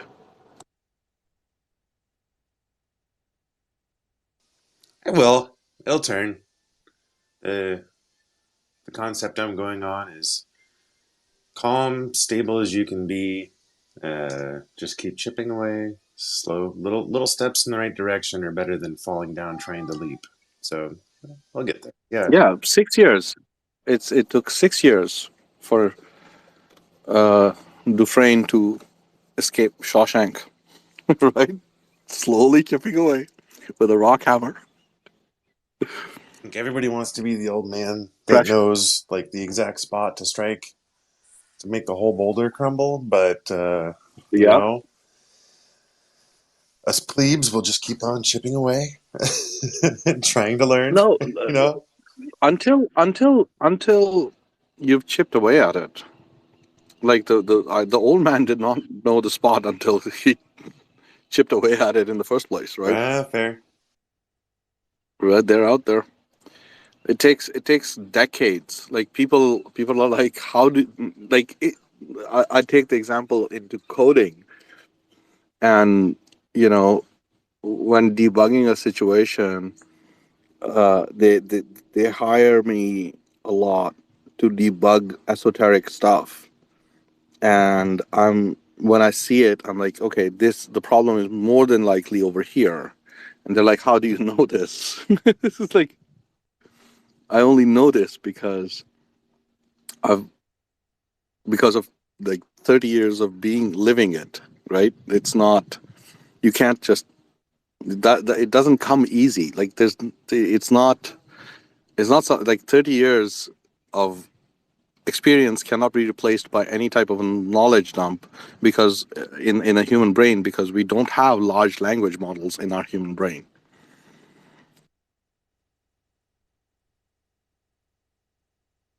So yeah. Have you been playing with AI at all, Casey, lately with your artwork and everything? Oh yeah. I've been doing a lot of animation, which is not AI, but oh yeah, I've got a very steady stream of images coming out daily. I don't share most of them, but I've been more engrossed in using ChatGPT and spreadsheets. It's been more of the AI time consumption lately. Um, I looked at some of the resources that you mentioned earlier around animation. I'm still trying to get to a point because where I saw some place where the 3D puppets can be controlled through animation, and there is. Did you check out the thing that I shared with you that integrated Blender with the diffusion models? Yeah, so it's so there's that, there's Unity plugins for ChatGPT as well, so that you can Oh wow! Of course there are. Of do course there are. It's like, prompting 3D, man. Oh, I've my laptop is not up to the task. Yeah, I can see that. I can see that. But can you so here's a question. Okay, so you want to hear something fun? Like did I tell you about this little side hustle project that I got No. in the middle of trying to stabilize some of the stuff that so I got this side hustle which which was basically helping someone um, debug their Visual Fox Pro software. I don't know if you even know what Visual Fox Pro is. Nope. Okay, Visual Fox Pro is so a long time ago, there was an operating system called DOS. I'm very familiar with DOS, yes. Okay, so DOS had this database program called DBase, and DBase eventually evolved into something called Clipper, and then there was another company that started a database software called Fox Pro. Then that became Visual Fox Pro, and that was basically what Microsoft cloned in order to build Microsoft Access.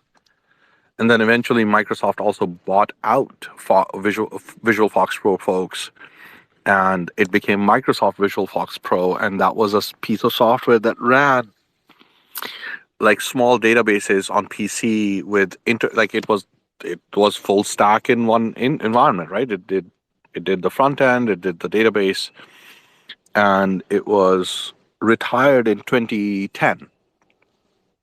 The last sort of version of it or bug fixes on it came out in 2010 or 2009 or something like that. So there was a small business over here that was run by a physicist. But his side hustle was building this tiny little application for printing businesses.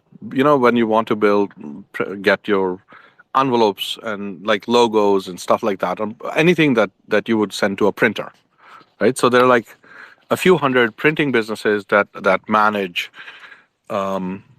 printing jobs for other businesses, and all of them use this software that this physicist has built to manage their business. And it is literally like the youngest customer that they have has had a license of their software for 10 years. Most of them have been using the same software for more than 2 decades, and they have not switched out. And that was studying that software that is almost 20 years old that no one wants to switch out away from is a lesson. It's a full lesson in user experience. It is one of the most amazingly simple pieces of software that makes a complex business problem into a simplified 7-8 steps. And I've it was it's absolutely amazing how much of that has been lost in the newer world of how simple things can be. But I think with this GPT interfacing with all of these existing things like Unity and building, like that simplicity is coming back. The barrier to entry to build something very quickly, that user experience I think is phenomenal. So I'm hoping that moving forward, I'll be able to create like a series on what is the difference between user interface and user experience, because that system literally made it very, very clear what resonates with human beings. Like it's not the fact that you've got pretty colors or anything like that. It's the simplicity of everything. That's been phenomenal to really see in real life. Like, how many times do you come across someone saying, "Well, I've been running this software on a PC for 20 years," right? Because that's the one that I love. How often does that happen today? Not too often, and probably less than we know about. You know what I mean? It's time for me to go play dinosaurs. I'll be back later. Take care. Have fun. Enjoy playing dinosaurs. Bye.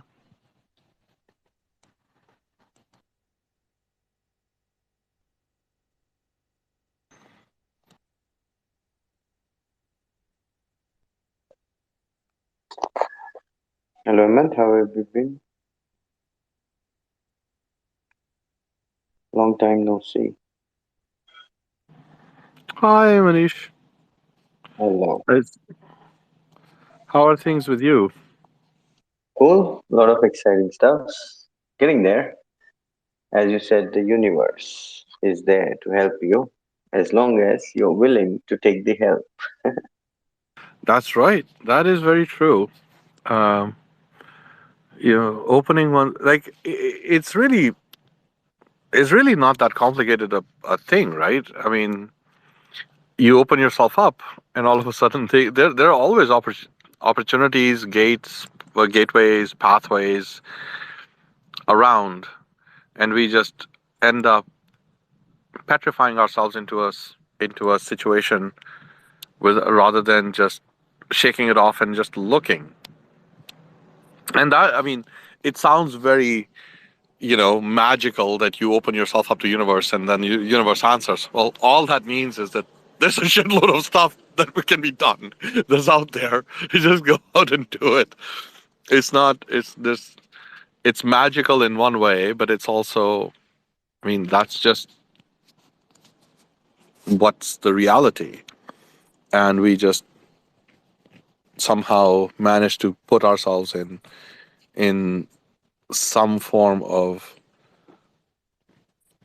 self created prisons that we cannot escape. Yeah, I was not talking about the book Secret. I was talking about, being open and giving yourself permission to act. Yes, sir. Sometimes, Yes, sir. Yes, sir. Preach, my brother. Preach. no way. I'm just saying No, but I because mean, you. you know what I mean. Like it's literally that. Yeah, giving yourself permission, giving yourself the grace to go out and act, and that's all that's needed. Talking about people who act amazingly. Zach's here. Zach, come on up, bud. Why are you here? Vinny's here too, and Ren. Hello to all of you. And oh,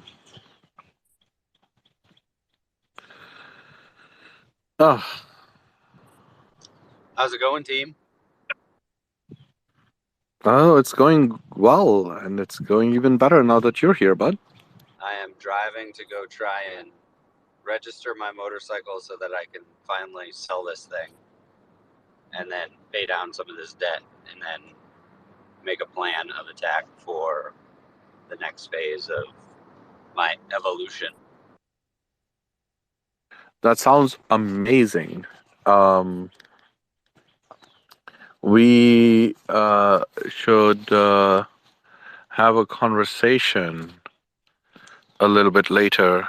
There's a lot of stuff that's going on with the defense sector and what I'm doing with Resiliate. So there could be opportunities for the folks that are under you or in your world. I don't know what that really will mean. Is anybody going to Zach? Are you going to be going to RSA by any chance? No, I have walks starting on the 24th, going till June, and so my entire being is like focused on that right now. So I haven't made plans to Okay. go anywhere else. Warrant officer selection. So I'm gonna go commission and be a commissioned officer in the Army after June, as long as I get through the school. So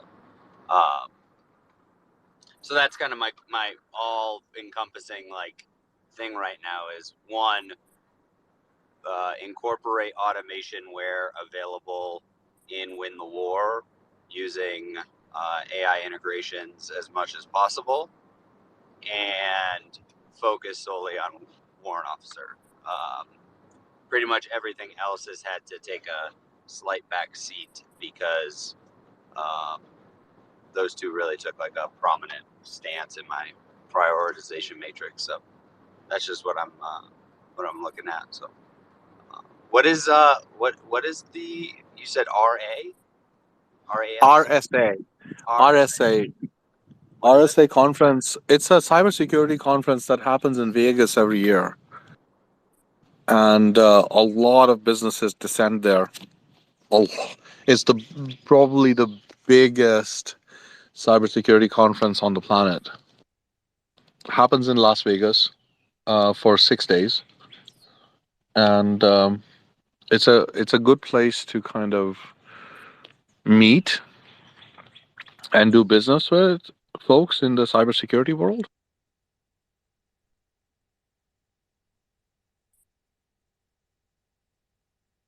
Have you ever heard of a I guess it's a cybersecurity company called Crosswire?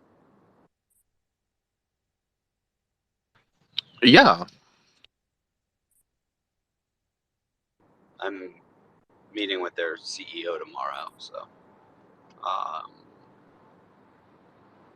he's A16Z backed, and one of my other clients kind of referred him, and so I'm gonna meet and chat with him about things.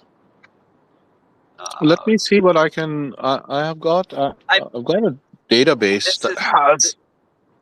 This is more, the mindset accountability coaching. So it's not really on cybersecurity at all, but I just know that you're in the space, so I just didn't know if you knew of the company or not. It seems like a pretty interesting model that they have. So I've got a little bit of a interesting access to a very particular database. Let me look them up in there and see what I have on them.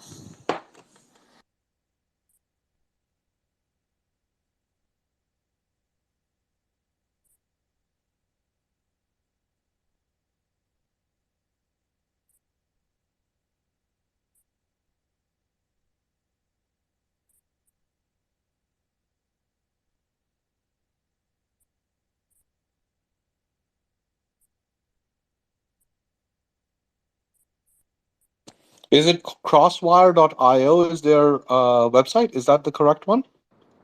I'm driving right now, so I can't check. Oh, okay. Never mind. If you What's the go to name of the CEO? Johnny Wang. Okay.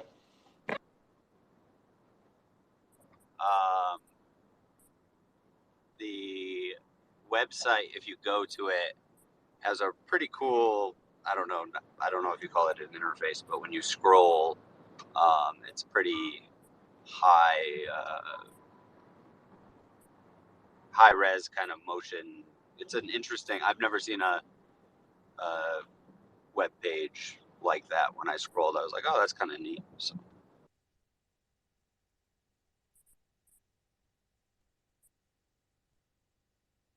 I got a error with my Langchain collab notebook, and it said the limit of tokens that we allow is 4,097, and you're trying to use 43,000. So I think it's now time to introduce Cone and the vectorized database game. Can you say that again? You kind of broke up.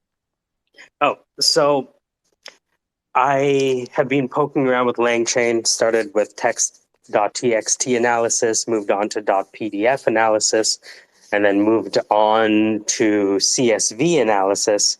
And I found all of those work.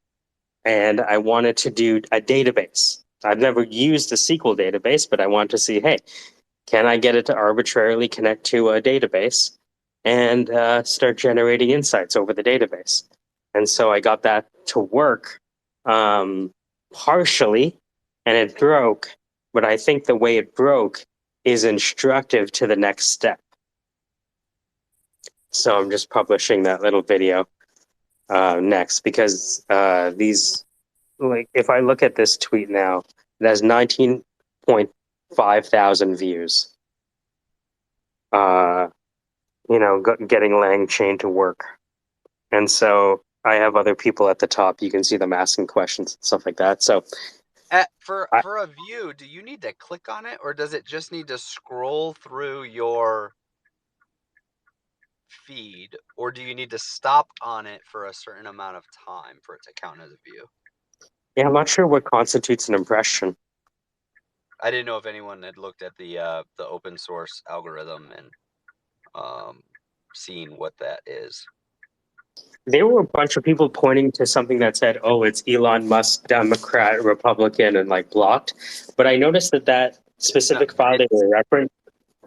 So that was just understanding who's making the most impressions. But the thing is, that file wasn't part of the necessarily the model. Like if you look at commitment status, that's a feedback that they're trying to make sure that they aren't arbitrarily pushing more democratic messages by accident, right? So like that, like if you look into the code, because someone was breaking this down the other day, if you look into that code, it's talking about and it's more focused on saying, hey,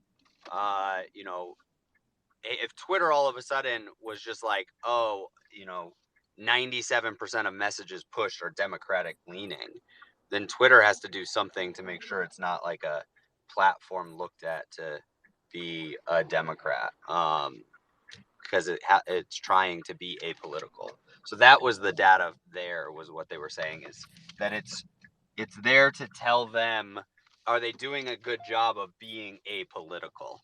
And they put, and then they said in the post, or in the conversation, they were talking about how looking at some, I don't know, source code or something, someone made the mention that the Elon stuff was added after he made the bid to buy it. And so the assumption was that the actual Twitter people were like, hey, we better keep an eye on this guy if he's really going to buy us, and what is he tweeting, and what is he doing? So it's more of a feedback thing, less than this is how the algorithm actually works. Yeah, I'm just saying that file being referenced, I didn't see that it was committed to the code base. So I wasn't sure if people were looking at something that somebody arbitrarily said, hey, I want to propose to merge this. Does that make sense? I didn't see that it was committed code. Yeah. I'm running in to try to register my bike, and then I'll be right out, and I'll join the conversation again. Good.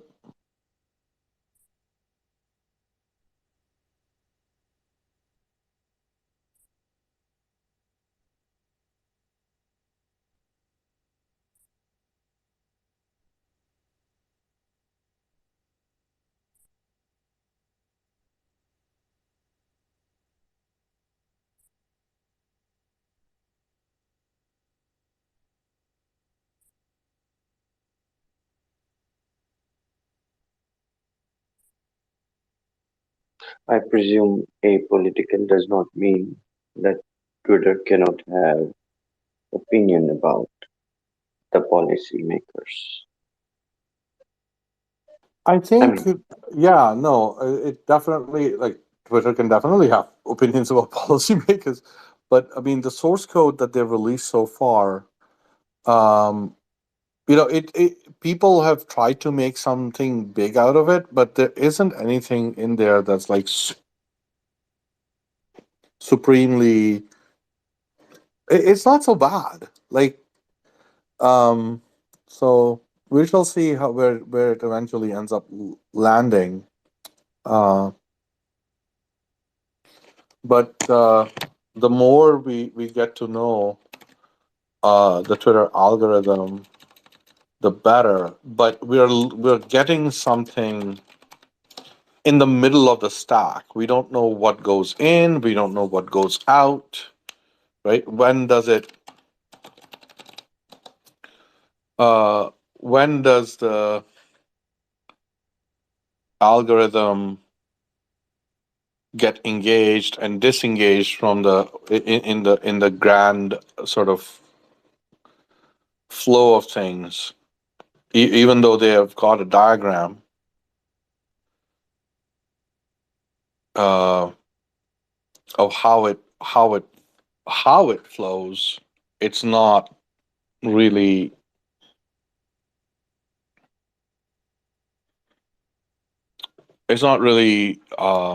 clear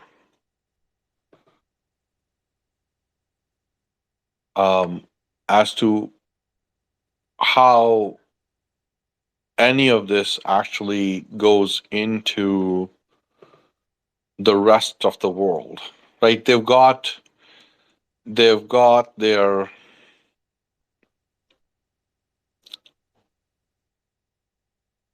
they've got like if I look at their machine learning subsystem where they're doing their scoring, right?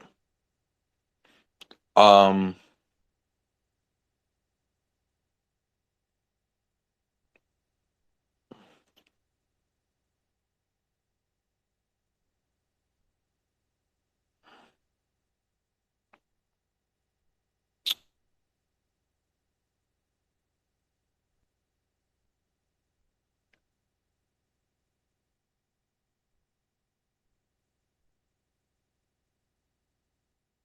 like some of this feels really in incorrect. Like for example, they've got source code, and I'm looking at the algorithms SRC, Scala, Con, Twitter, interaction graph, SCIO, ML scores, interaction graph score, export job dot Scala.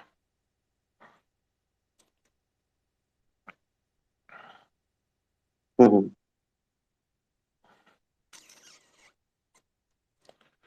Uh, they're literally setting the project ID by hand in the code. That seems weird to me. I saw that too in one of the class that it hard Yeah. coded a property. Yeah. Exactly. Hard coded table names in jobs, especially when you've got an environment variable that says prod versus, like Twitter Recos ML prod is hard coded everywhere. And Which, in a lot of ways, maybe they have exposed their internals, like well, deployment stuff. If people could, you know, yeah, I mean, reverse like the fact that engineer. they're Mhm. saying that we are storing all of this in BigQuery, which is fine, right? Because it's like it seems like a data dump to BigQuery, and they've exposed their simulation cluster. Like a lot of this, like they're storing some stuff in. They're doing some work in Twitter in Scala, right? So how old is this code?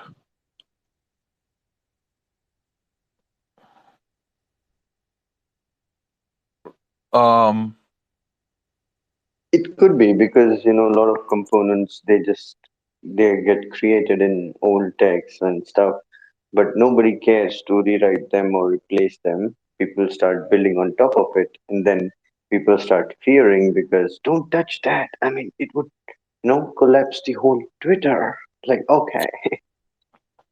yeah. So I mean, okay. So I'm looking at not safe for work text, right? Uh, and if we look at Where is their the not safe for work text?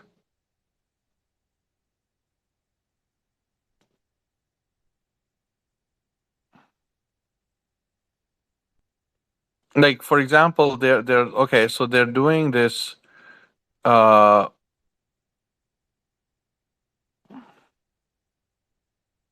what is the classification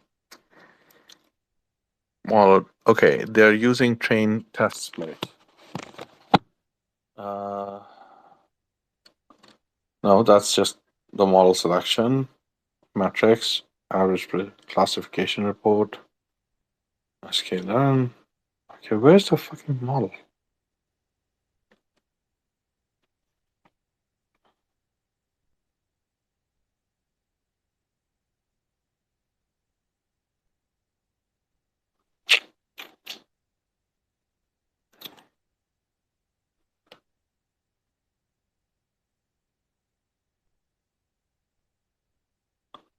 Okay, they've one hot encoded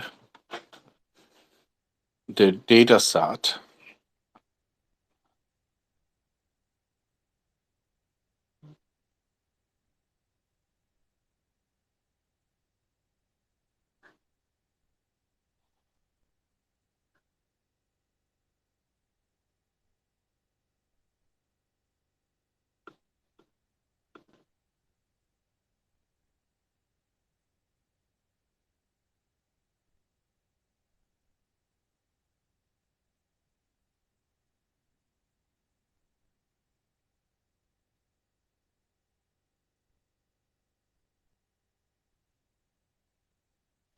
That makes no sense. They're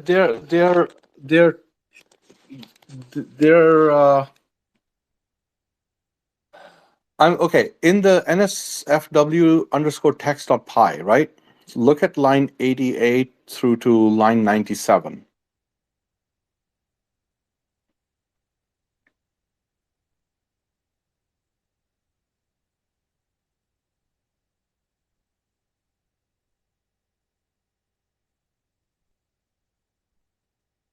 Ahmed, you ever mess with Pinecone and these vectorized databases to use the I large have language not, model? Yeah. but I have not, but I can look at it.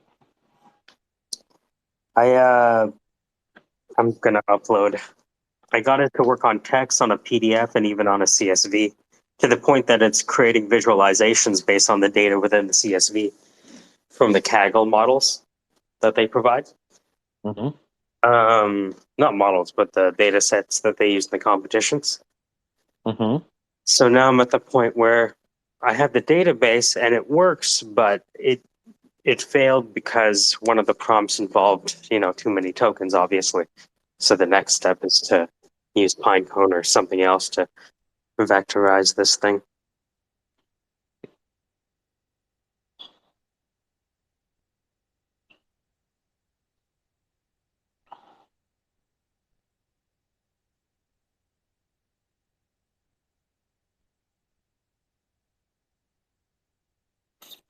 Okay, show me.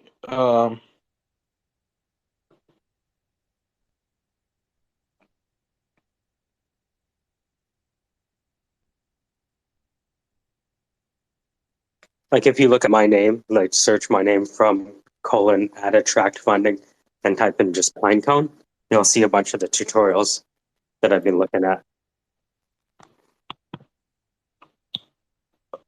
Hang on for a second.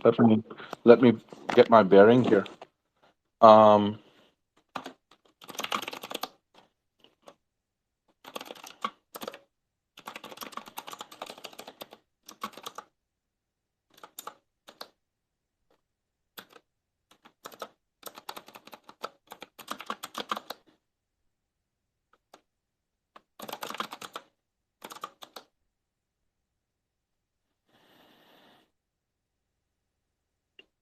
Okay.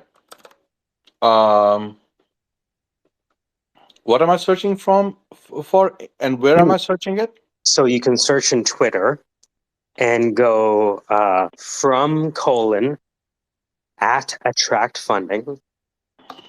Okay. and then just the word pine cone. He literally put a Dogecoin as the Twitter Uh-huh. mascot. That's fucking hilarious. From I'm doing from Twitter, right? From colon At from attract funding. From yeah, at attract funding. from colon at attract Yeah. funding. Yeah. And then Pine cone. pinecone, one word. Yes.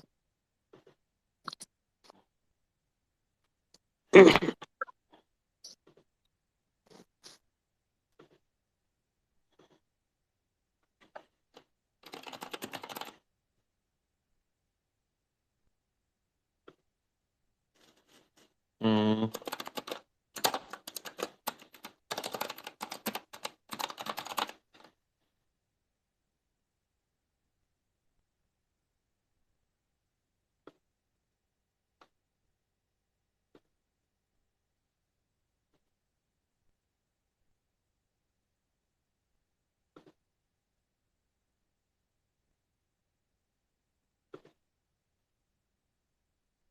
Ah, got it.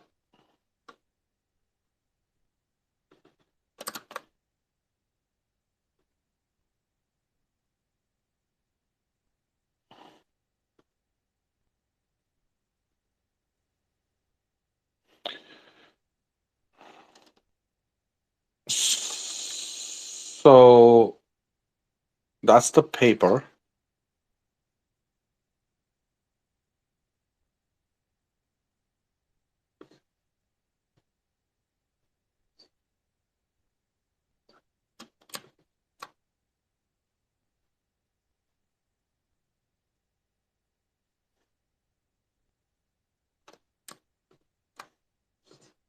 Okay, let me play with it a little bit, and I'll come back.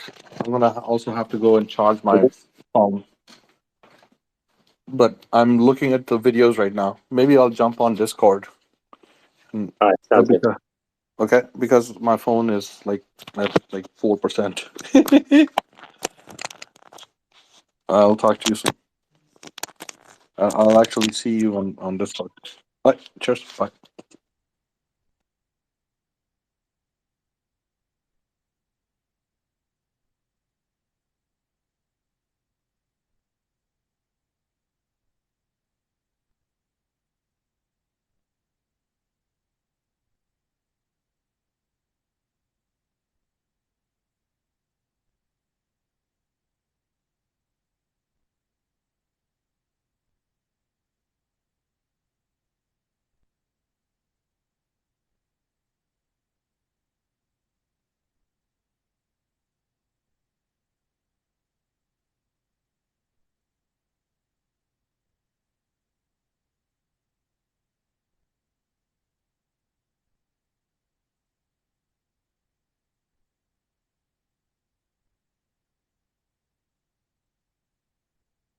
All right, Manish, you ready for it?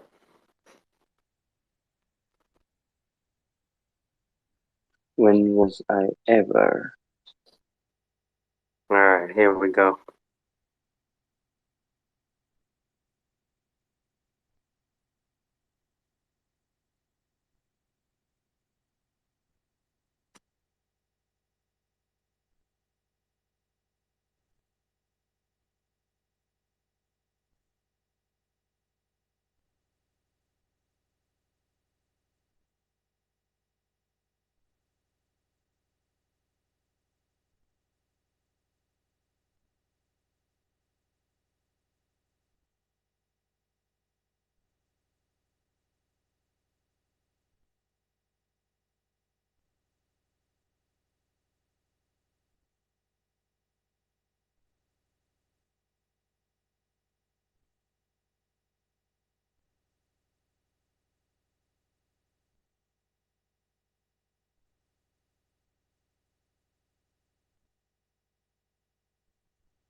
the token limit is only for free or paid subscriptions.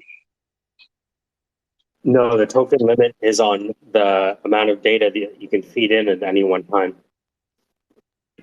Yeah, but that limit is for who? Only the free. No, it's for Everyone, even yeah, if you pay. yeah, Okay. yeah. You still have to chunk the data.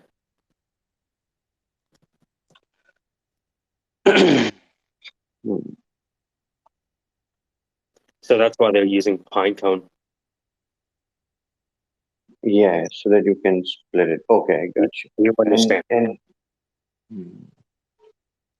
but then there has to be a correlation in that same conversation. Probably that would work. Um, yeah, and if GitHub is the database, then you can analyze developer profile by looking at their repos, the forks, and say, I'll hire this person. I'm just saying, okay. Like if GitHub is the database which we are analyzing of, of I mean, about a developer, then I mean, because I know the use cases are endless, that's why I'm figuring out, the key mechanics. yeah, it's fascinating if it could, just by analyzing that, tell us, oh, you're looking for this? I think you should hire this person because from what I've analyzed from their GitHub and other repos, of course, is that this guy is gonna help you. Well, okay, I can swipe. I have just, you know, down. I saved a lot of time interviewing.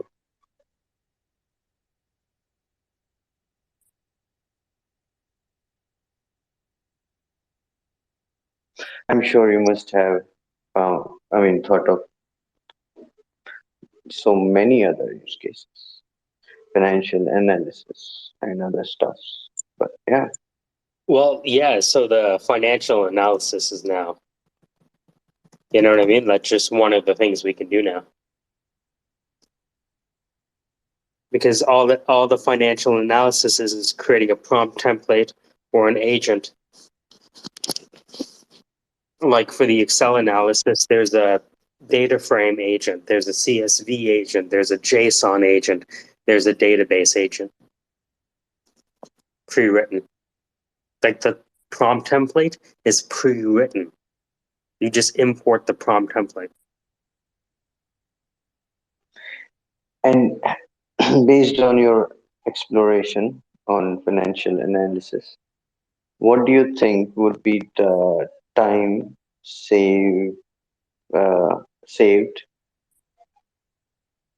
I'm not talking about cost, but time that that is saved.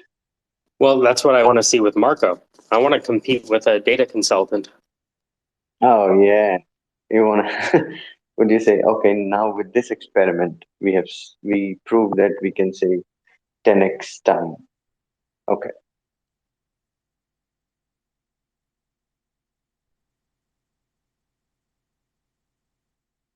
I'm sure you must be giggling already. Mm-hmm.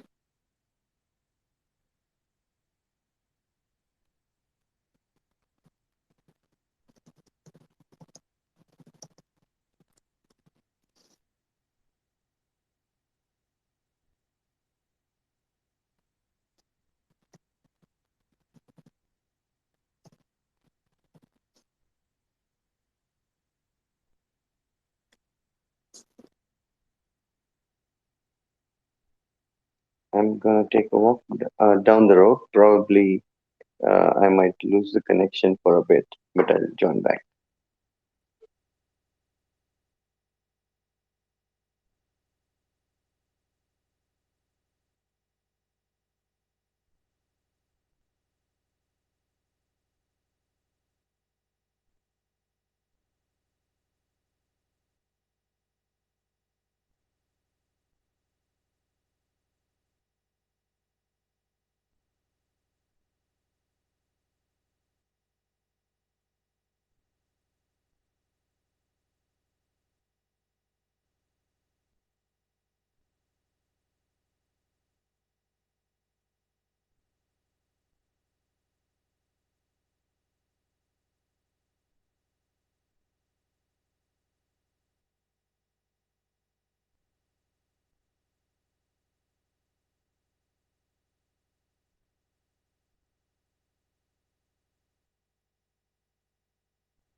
Howdy, howdy.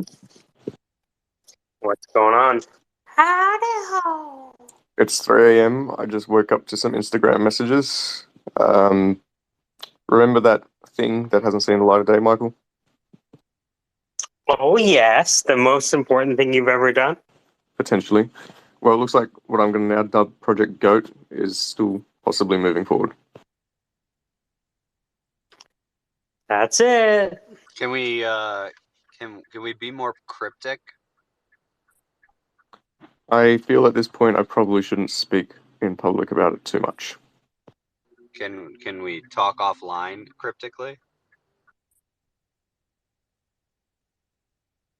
Not officially. I want to be part of the inside information.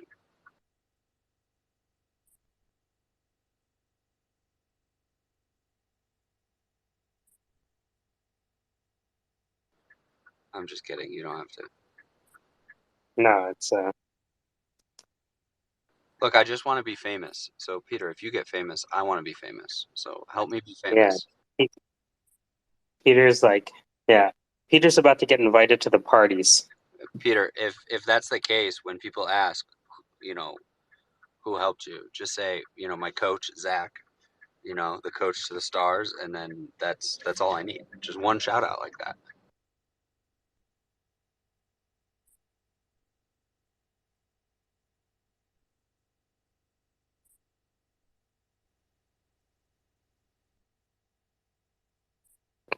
So much if you were here, but I got the intermediary working step with Langchain in a database. So next step is to use this pine cone to break up the bodies of knowledge into small chunks. It'd be interesting because I could technically load PDFs and Excel. I mean, I'm like, what can't you load? Can it do video? Well, that's the GPT-4 thing that I don't have. You're Yeah. talking Whisper. Yeah. Right. So I'm on the wait list. I can send it to you. Yeah. So we can. I now have that. I also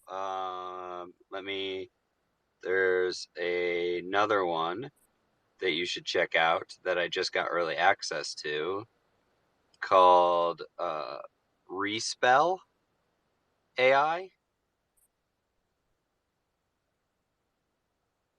And I just got access to that, which Respell allows you to just write in the input and output, and then you connect it to the APIs and prompt templates, and it will take the inputs, put them through the prompt templates or the APIs that you're looking to use, and then take that output and put it in the next thing. So it creates chains of chains.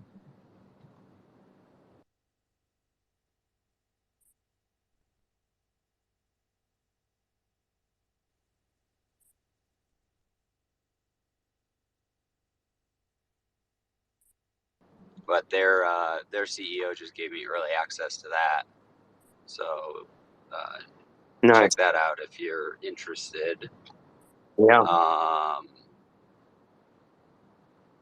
And then what's the other one I got? Briefly was really awesome. So like, Briefly was great for the meeting we had, and just being able to like have the action items, and then it suggested the email that should be sent to everyone. So it was like, it just saved me a lot of time after the meeting. So there was another one. God, can't remember what it is.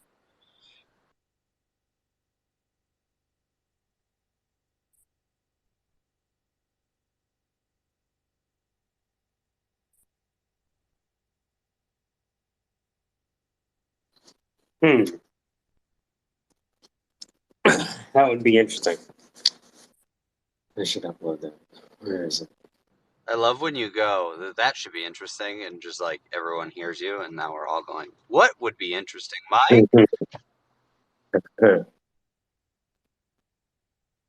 What if you created fun tutorials for these AI companies as a service.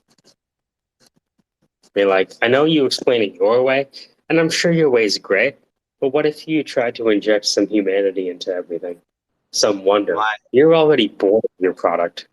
The 19-year-old kid that I coached about a year ago before he sold his company built a $3 million company just making explainer videos for companies for kids that were, in their late teens. That's all he did, was just made the little stick figure fucking drawn explainer videos. And he outsourced it all through Fiverr to, other parts of the world to have the video made. And then all he did was quality control. He didn't even do the voiceovers. He didn't even write the scripts. He just had someone, all he was doing was just editing and quality control and then having them produced. So once he figured out all the steps to that and created like this SOP binder of like where humans needed to be and what could be automated, he just sold the business and was like, yeah, I'm moving on to the next thing. So I think it's definitely a market. Is like, I mean,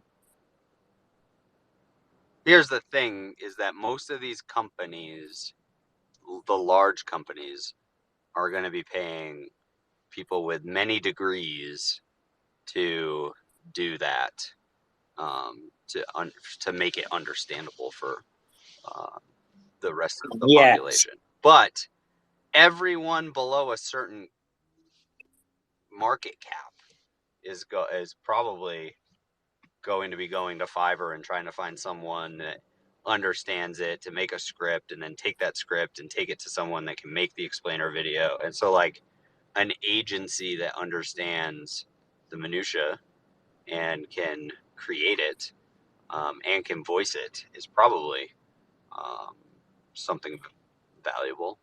I wouldn't say really valuable, but I just don't know the market cap that it could be.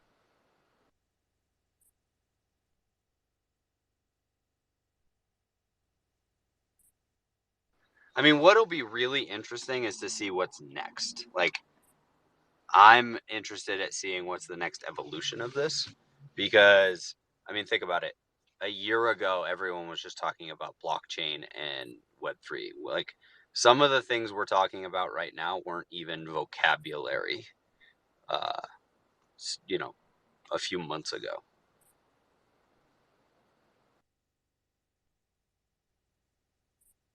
Yeah, it starts getting scary though when you see tutorials from 2020 explaining how to use Langchain to connect it to a database. And it's like, wait a minute, how long have I been on that? So yeah, and we all just realized that, like, people, like, that was like my thing with Rushy when he was just like, what's the place where you're going to be a billionaire? And I'm like, if I tell you a place and you get into it today, you're already too late. Like,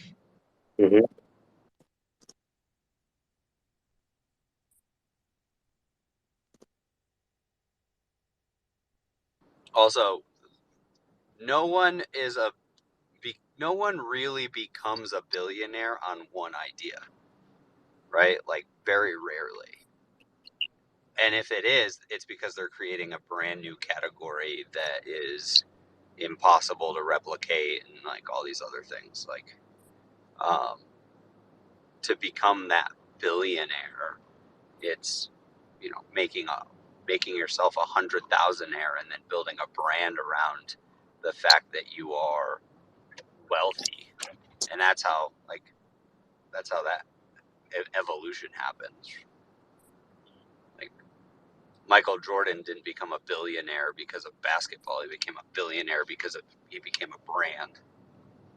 So, I mean, you look at Mark Cuban. Mark Cuban didn't become a billionaire because of the companies he bought and sold. He became a billionaire betting against the companies he bought and sold.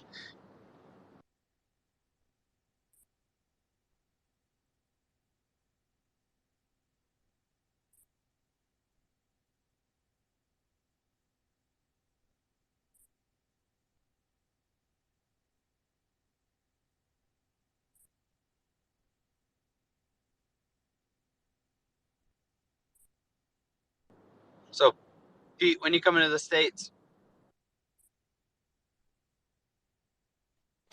Don't know yet. I still need to finish my apprenticeship, so at least a year and a half. Do you think that should the correct offer come for your work in one of these various areas of art that you are in, do you think that if the right offer came, you would just give up on the apprenticeship and go all in?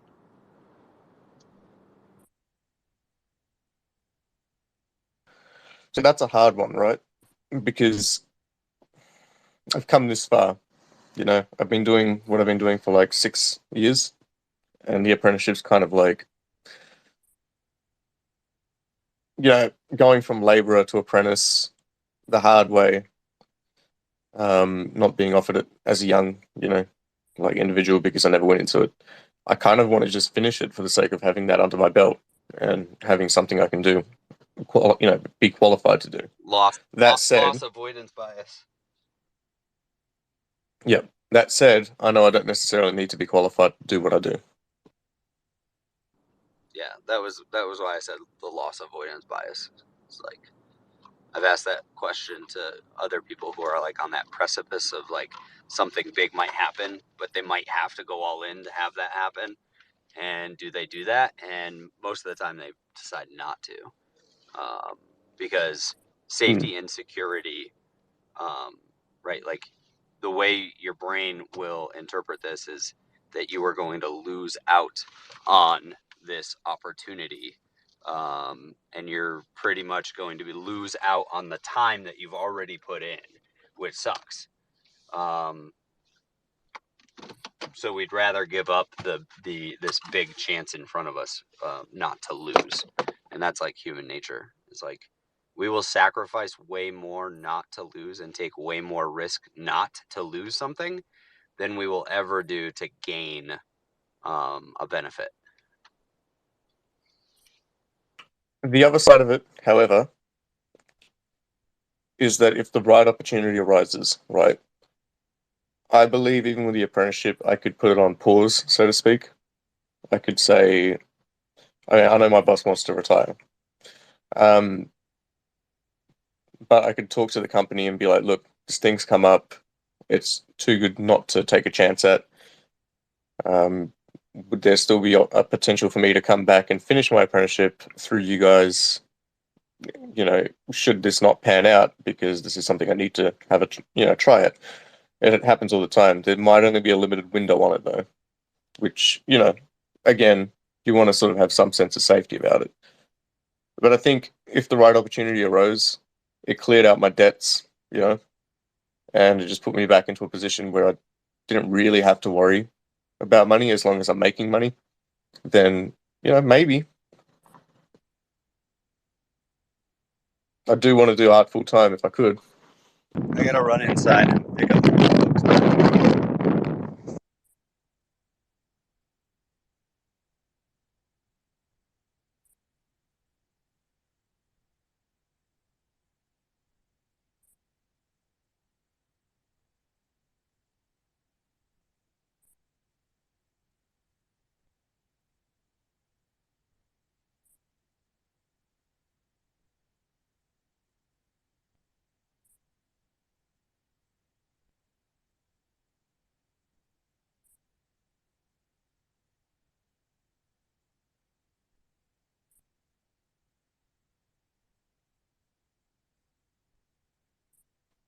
I don't know if I could bring myself to look at all the Instagram messages yet.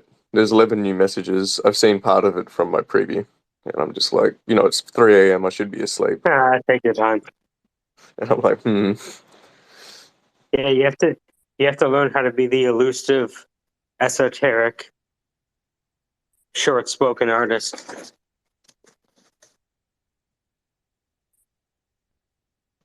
Maybe don't even respond, just come back with product.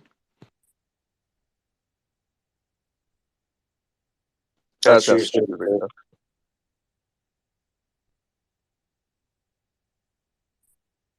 really. I'll look at it when I get up for work. because if I look at it now, I'm not going to sleep. I think.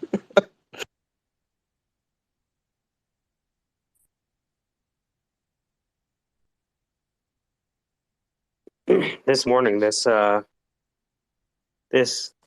seemingly benign tweet has gotten 3,000 more views.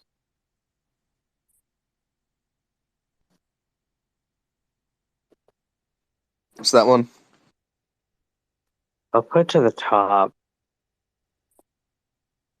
I've been going down the rabbit hole with Langchain to analyze a text document, to analyze a PDF, and now to analyze a CD, CSV, and now a database. So yesterday, this is just 19 hours ago. It's about 1,000 views an hour at this point. I just kind of put out an exasperated tweet saying, "Phew, I got Langchain to answer prompts based on a PDF in a Google Colab notebook. Damn, weird feelings."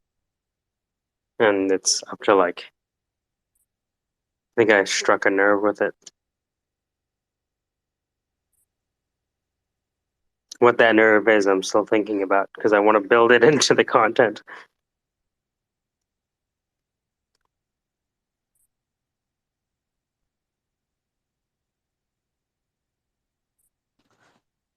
Yeah, I see. That's a lot of views. The view Right to like for a ratio very, always got me. it's a weird tweet, right? Yeah. It's if you gave me a list of 100 tweets, I wouldn't pick this one out and be like, "Oh No, man, right?" it's usually the way it goes. What can we learn from that? Just keep throwing tweets out there. Mm-hmm. And don't believe in your mental models of what's effective. Yeah, it's strange because even you can try to game the algorithm or whatever, but then it's always going to be some random thing that you just wouldn't expect content-wise.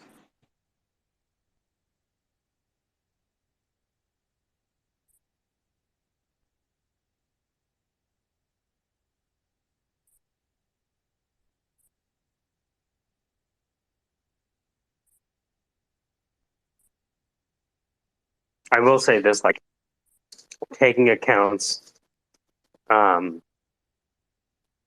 I looked at my most engaged tweets, it's the tweets where I tag an account.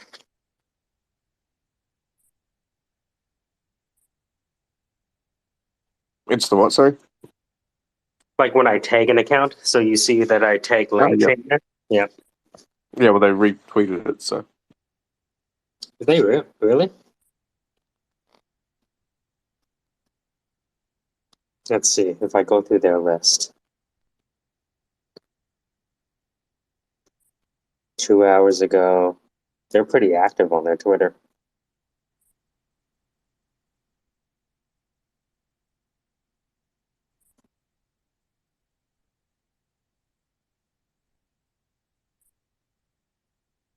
Oh, nice. Yeah, that's why.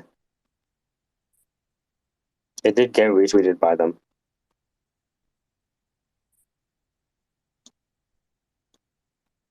You figured it out. That's the secret.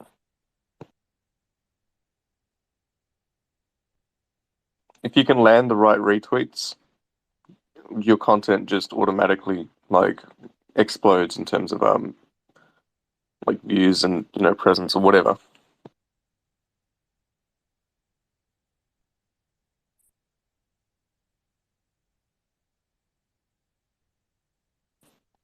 It's interesting though because apparently the algo weighs retweets less than it does likes, right? But from what I can gather from what was shown from the open sourcing of the Twitter algorithm, it however rewards you with reach for staying within your little network or niche or whatever. and it doesn't tend to reward you if you, like, say, if you were to go to like a completely different community of Twitter people and, sort of like, start interacting with them, then you can even get nerfed because it starts to, it tries to minimize on the bots and everything. So the better way is to have someone else retweet you from a different network or from a different, even if it's like periphery.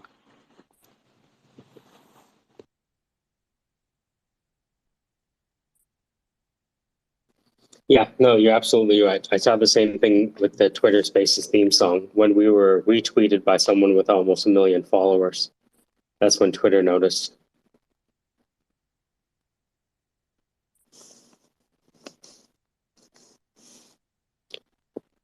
Let's see. It reminds me of when that little stable walk video I did ages ago now got retweeted on Twitter like a whole bunch of times, and what did it get to, like 800,000 views or something? Which was stupid, but you know.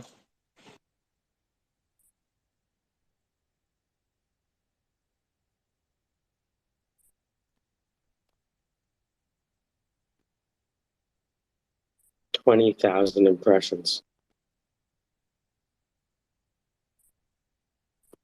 It's double my next impression, which was also a tag. And it would triple the one before.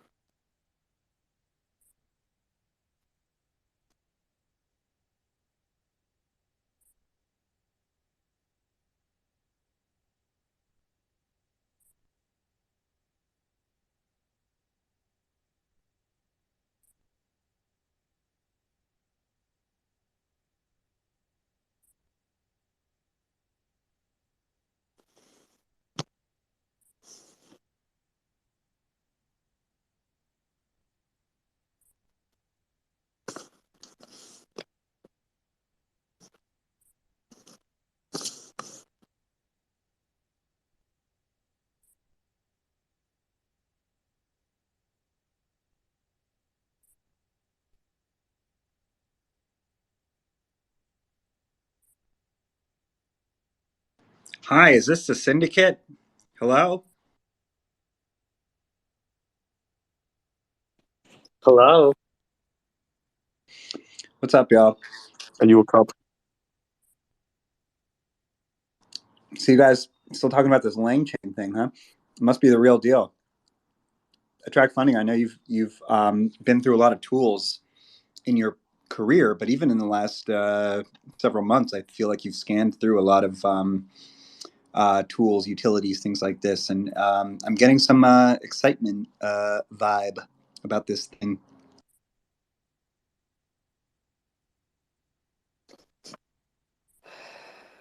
I started with a text file, then went to a PDF, then went to a CSV database, then to an actual database. So imagine you can connect ChatGPT to a database and say, why don't you just tell me what this is about? So that's where we are today. Kind of scary. Yeah, I mean, I guess it sounds awesome, but I have to like figure out. It's like, what do I want to know? What do I want to analyze? I can't just analyze for the sake of analyzing. Although that would be fun. But you're using Python to a degree, or what do you? Yeah, exactly that. So to quote Elle Woods from this isn't even a direct quote, but like, is that hard? Is Python hard?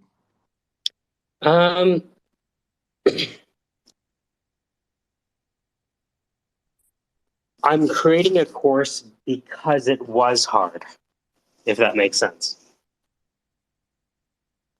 But because of what was available to you, or you think it's just everybody? There's going to be a learning curve for everybody, no matter what. There's a bunch of stuff I picked up. The main thing, which is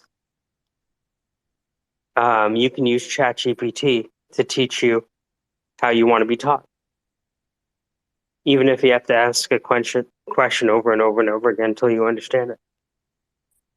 That's what I suspected. And ChatGPT can assist with literal code, right? And it's not too shabby, as I've heard. It's great with code. That's the scary part, right? It's so So fucking crazy because like you have like the code people making art, and then if the art people can also make code, that's an interesting thing.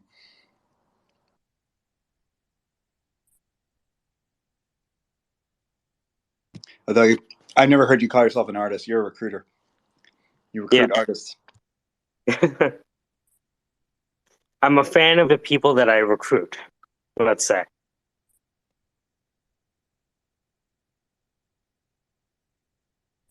It's an interesting time. I think, they say like sometimes recruiters are the first to go, but I think in a really tight market, recruiting becomes even trickier because you're dealing with more candidates, and you have to pick very carefully. So a good recruiter is good. If you have some dummy on Indeed spraying and praying, then that's no good. That's a waste of money. But like good old fashioned headhunting, it's a jungle out there. You got to get your little Panama hat, a gun, which I know you know plenty about. Right? you're a double headhunter now. Attract funding. You've got a double barrel.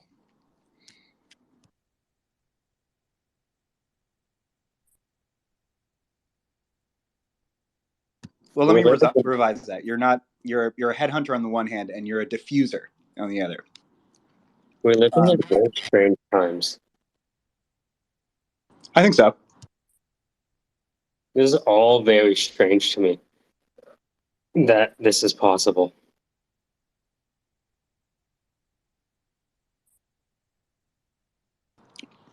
Well, I think about that. I think, a few months ago, we saw people tweeting like things are about to get really weird. You know what I'm talking about? Like things like this is about to be really weird. And I wonder, has that always been true? Have things always been on the brink of getting really, really weird, or is there something about right now? And I don't disagree with this. Is there something about right now that is particularly strange or uncanny, one might say? My friend Kaush, he said that we were living not in times of the Romans, but the Reformation. And that's always really stuck out in my brain that, let's say you want to learn Python. And maybe you just want to explore what's possible and you'll figure out your use case as you learn, right? How much could you learn in an afternoon or a week, let's say? And I think, when I started learning how to code before OpenAI came out, I would talk to Manish, I would talk to Ahmed, I would ask questions of Paul, and I would only be able to move forward if they were available, kind of. You know what I mean? Because if I was stuck, I was stuck, right? And then when OpenAI was introduced, I was using a combination of talking to them and OpenAI. And that's kind of where I am today. But more and more, as I guess I get better, I'm able to do more things on my own. So I can't remember the last time I asked Manish a coding question. And that's not, a criticism of him. It's just, once you get used to asking things, and every time you ask things, you're now asking it with your new body of knowledge that you've just picked up yesterday. So, yeah. Well, what's amazing, Benny. Sorry, there's a squirrel or something. Yeah, but remember, Mike, you are learning, of course. Plus, as you go along, you might feel, oh, ChatGPT is not writing the code that, is completely compilable or, doesn't have defects or issues. You would start realizing, oh, this is wrong. I need to modify this, right? So, yeah, you are As you learn more, you will figure out that, yeah, of course, ChatGPT is getting better and better at writing the code, but you would still be the evaluator of it, even if ChatGPT writes, you know, perfect code.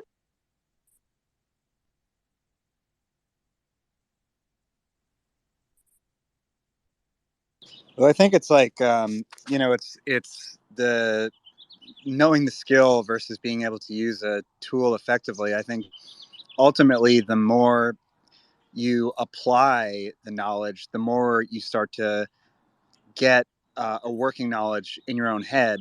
And I think that the next skill of using chatbot is like challenging yourself to not use it, then see what happens, and then check in again to see how your autonomy went.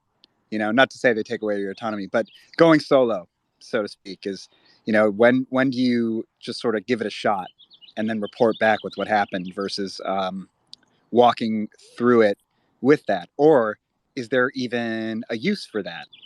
Do we even need to push ourselves past that if we have the chatbot to rely on? Think of autopilot. Can the pilots these days would would fly without an autopilot? Do we expect them to? Right? As we advance as a civilization, I remember when phone book was not there in mobile phones, like when we had landlines, the normal telephones. We used to remember bunch of numbers, where friends, families, extended families. But nowadays, how many numbers do you remember? Like how many mobile numbers do you remember? The Do we ones expect to from remember when I them? had to remember them, like phone numbers that I We, don't of use course. anymore. I understand, but that people nowadays do not remember the phone numbers. Do we expect them to? No. And like I would say, like, I got my first cell phone when I was 13. So I memorized numbers before that. And some of the numbers that I memorized when I was 12, like I said, are still there. But after that, zero. Yeah, I think the same thing might happen to developers, which is okay. What they are freeing up themselves uh, for is being more creative than stuck in the implementation phase.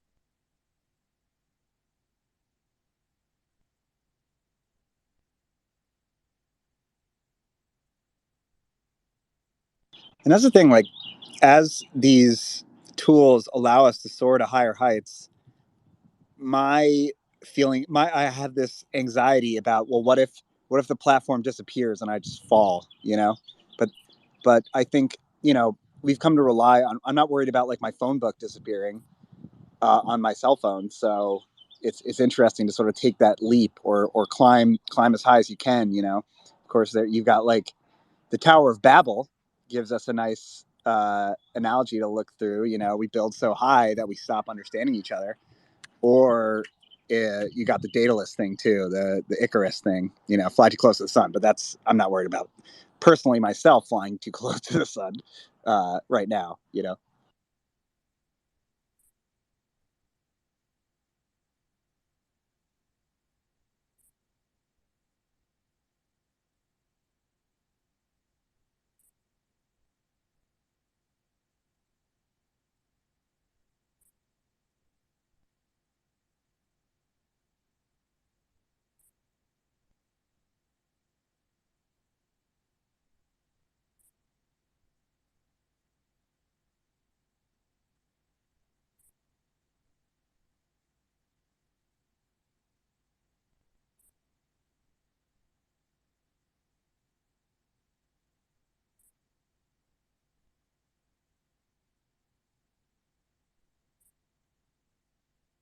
Well, there are some people who reported on Twitter that they felt helpless when ChatGPT was down. We already started feeling that. Yeah, I always bring up there's a SpongeBob Mhm. episode where he has to pretend to be a waiter at a fancy restaurant, and Squidward asks him to empty his mind, empty your mind of everything except for fine dining and breathing. So they do this metaphor where it's a bunch of SpongeBob's in his brain, throwing everything out, setting everything like on fire and whatever.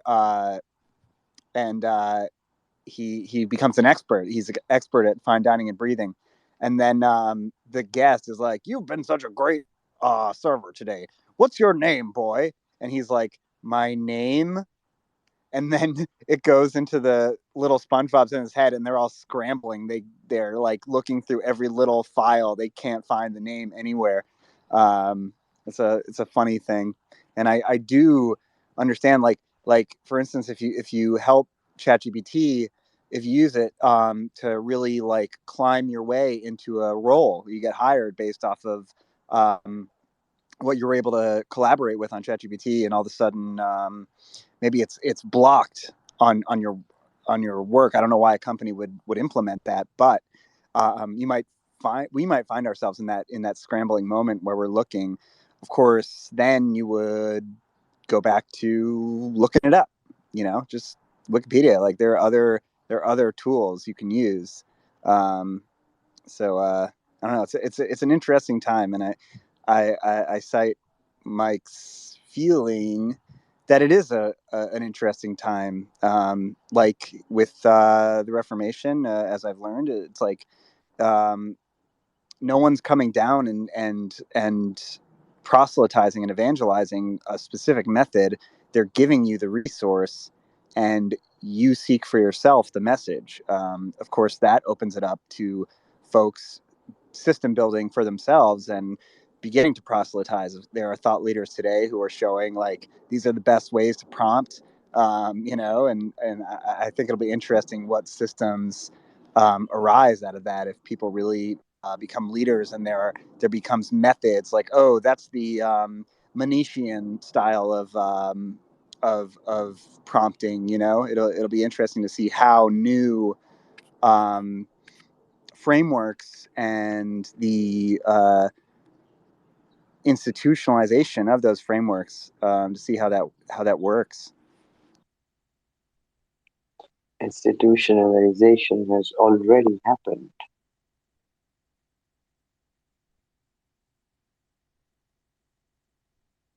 Elaborate, if you may.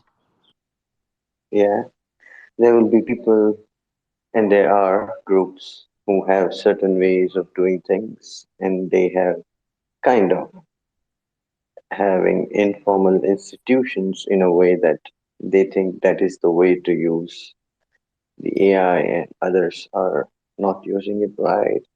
There is Socratian way of, inquiry and stuff like that. At the same time, uh, the feeling of anxiety that if we lose this, what will happen to us is quite natural.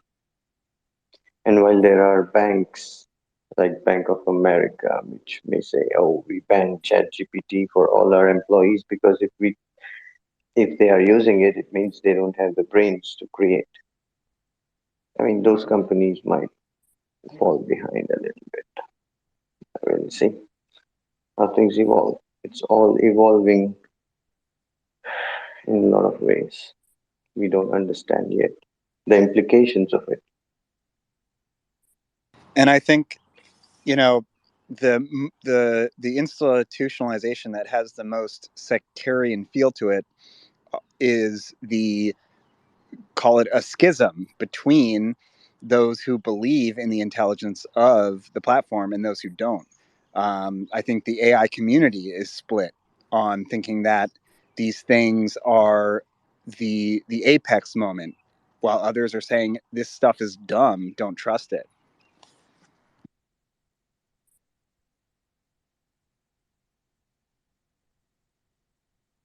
They may both be right in their own context because garbage in, garbage out.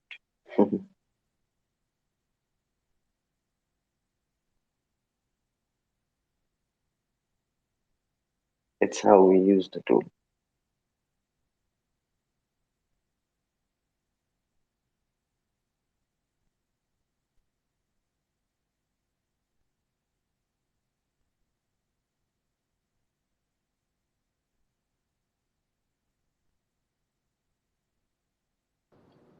I am jumping in because this part of the conversation where we talk about, oh, it's, you know, it's wrong or it's right or it's intelligent or it's not. I've gotten intrigued in the last like 48 hours about these arguments that people are having about, is chat GPT like, oh, it's wrong sometimes or it's dumb sometimes. And my whole thinking on that is, well, yeah, no shit, like humans made it, and so until it can make itself, it's going to continue to be fallible. Because I mean, we fall for the same thing of, oh, I go to Google, I go to the third search down right below ads, I click it, and now that is my belief in that, you know, area of what I searched. Maybe not individuals in this room, but again, sometimes you might be the exception to the rule and not the rule. So you have to look outside of yourself. So I think the fact that it's wrong a percentage of the time is good. I think it's that it, you know, the other part of the percentage is what we have to aim for, staying in. Well, this is the interesting thing, because even on top of the notion of whether or not it's the second coming is the notion that, as you say, Zach, you know, once it gets to human level intelligence, this is where people are saying, yes, we must accelerate this and get it as quickly as possible out there and into the hands of everyone. And there's a guy saying that governments should prepare to threaten nuclear warfare if people won't shut down their uh,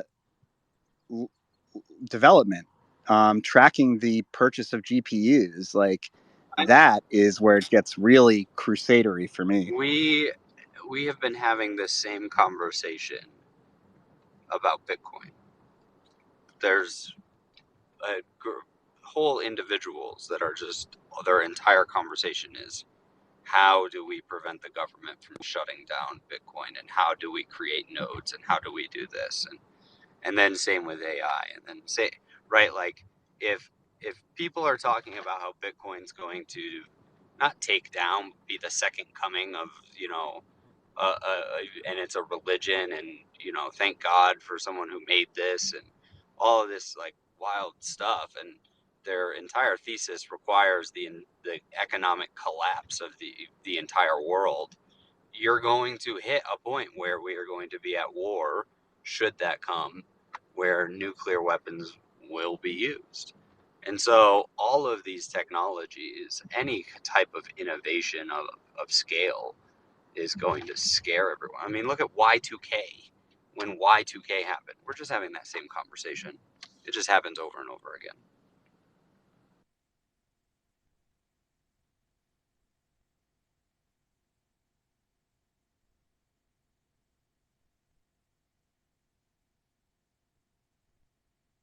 It's like the singularity wars of 2030. Who knows?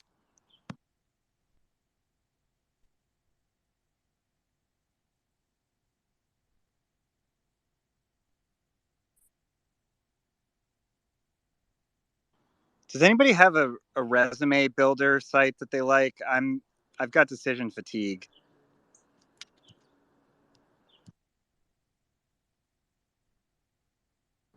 What are you looking for? A site that will format it, or a site that will make your little blocks and bullets, or what? It's a broad kind of question. Yeah, I'm not as worried about the content per se. It's more the formatting. I went on to Etsy and just downloaded the Harvard resume. and then made my resume off of that. Because for $6 I got a fully formatted Harvard resume in all formats: PDF, doc, TXT, all of it. So that's what I did, and then all I had to do was just fill it in, and it was already like pre-formatted for me. Cool. Etsy, you said? Yep, I just typed in Harvard resume into Etsy because I needed the Harvard style resume because they only accept one type of resume for graduate school. But it's like essentially the standard resume that everyone turns in for high level jobs. It's not all this like fancy, cute, put my picture on it and kind of stuff. It's just very professional looking, very plain, very nondescript. So that's why it's a great fallback resume. Should there not be any requirements to be super creative, I don't know. It'll get you in the door for the first interview, and then you can show your personality from there. At least that's my thought process. Yeah, I'm taking a look. It's definitely really simple formatting. I kind of like that over because I use resume.io, and it just does like a lot of fancy templates that kind of look dumb for the most part. Yep. So that's why I just used it. Plus, that's where I'm trying to go. So I'm gonna go get some food and spend time with the fam, and I will get some work done. I'll talk to everyone later.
I'm just doing tutorials in the background.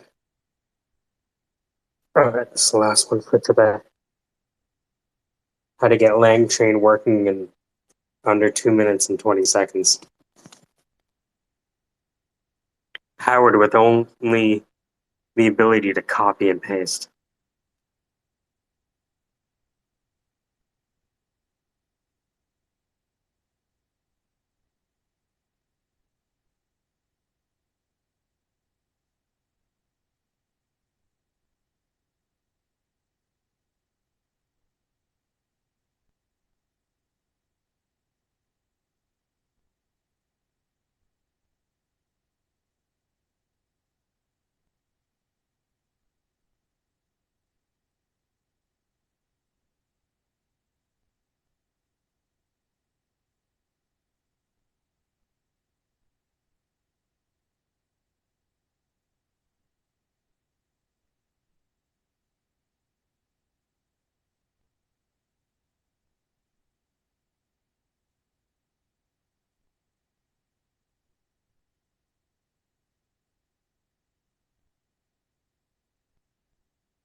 So here's the question. The question is, can we get Langchain working in 2 minutes and 20 seconds? What's Langchain? Never mind. Let's go to Langchain docs. We're going to do a bit of Python today, and even if you don't know any Python, I think you're going to be able to follow along. Look, the Langchain docs where you learn about code. Let's click on Get Started. And we're going to have to use Python, so we're going to copy that. And where do we take our code? Why, of course, into colab.research.google.com, our Python code cockpit, where we paste code from the web and click a play button, because apparently that's all it takes to run code these days. Langchain in 2 minutes and 20 seconds. Oh man, a minute done already. So press play on that button, initializing. How quickly can we do this? Let's execute that next. Can do this fast. All right. Now this is almost done. Check mark. After you see a check mark, you just execute the next one. We will then need to set the environment variable. Alternatively, we're going to use this alternative one. All right. See here. Bang. Press play and look how it works. Now let's use one of these examples.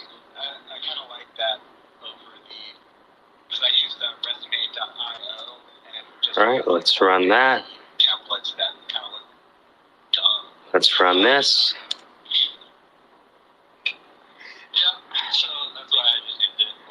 And let's run this. There you have it.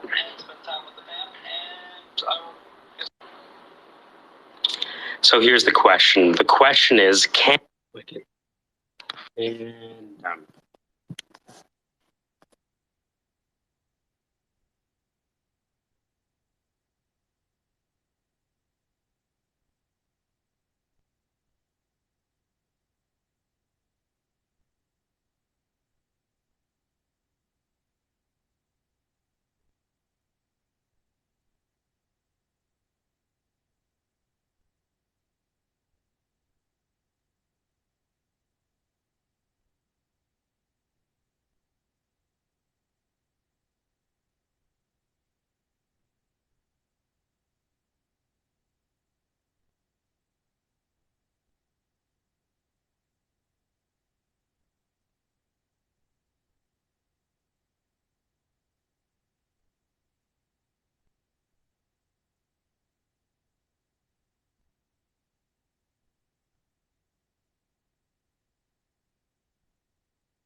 All right, I put the latest one called Oof. I figure a few worked the first time. Maybe start with another exasperation. See if lightning strikes twice.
I'm awake. I'm present. Hello.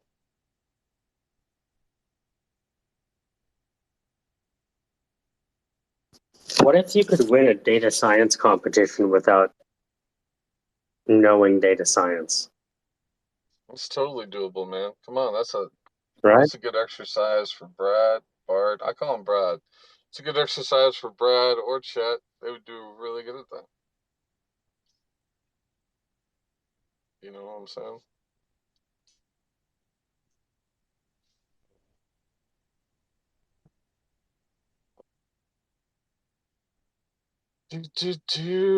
Welcome, America.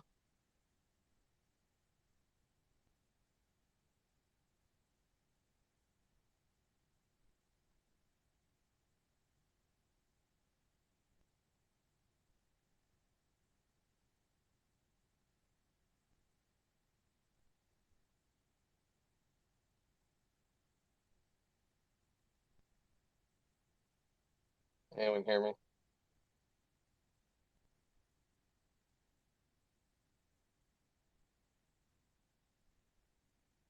Say my name Gotcha. backwards. Sorry, I'm just finishing this up. Imagine winning a data science competition without knowing anything about data science. All right. And there's the code. Let's see if this works. It goes to GitHub.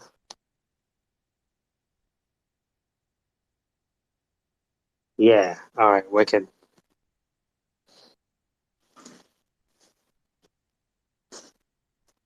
Testing, testing, 1, 2, 3, testing, testing. Gotcha. Jimmy, Tango, Bravo, Alpha, over. Do you read? Yeah, gotcha. What's the skinny of the day? What's the word, Thunderbird? Well, we got the text file, then we got the PDF, then we got the CSV, then we got the database. Nice. So far, these tutorials and tweets have gotten like 20 to 25,000 views. Nicely done. Yeah, this is 22,000 views on this tweet.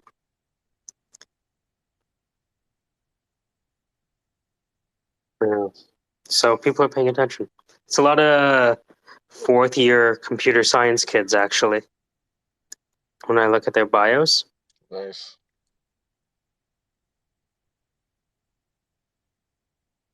And the crazy thing is, the GitHub repo I created started getting stars. And I'm like, oh, I'm a real developer now. I got a star. That's awesome, man.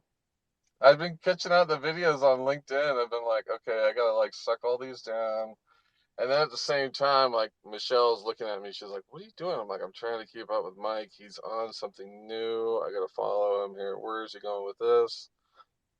And it was funny. We had a guy come in today doing this Veterans Foundation that basically helps vets go back and sort of talk to schools and helps, career vets find education, all this stuff. And comes in and he goes up to the whiteboard and he just like details this whole thing. He's like, what I want is there such a thing like a central store? I'm like, yeah, Langchain. And he's like, it's just like he just spells it out on the wall. And I'm like, okay, first of all, that's actually happening. That's good that you're seeing that. You're seeing the trend that everyone's doing. Okay, cool. That's confirmed that. What are you going to do to participate in this trend? Like, what are you going to do to participate? And it was funny. It's funny to see people kind of come up to you and give you like the slow version of what you already know. You know what I mean?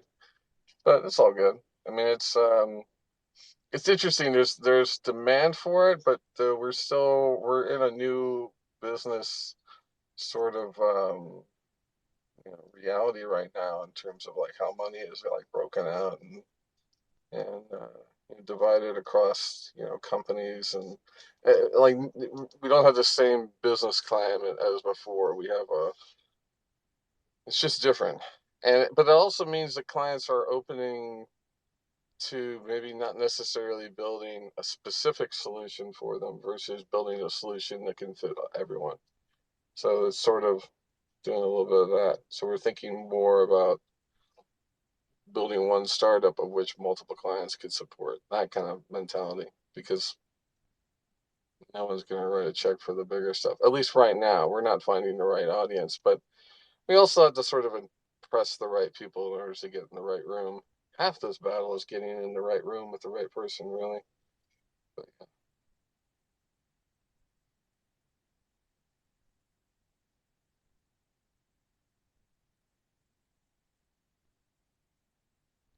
yeah. Interesting day here.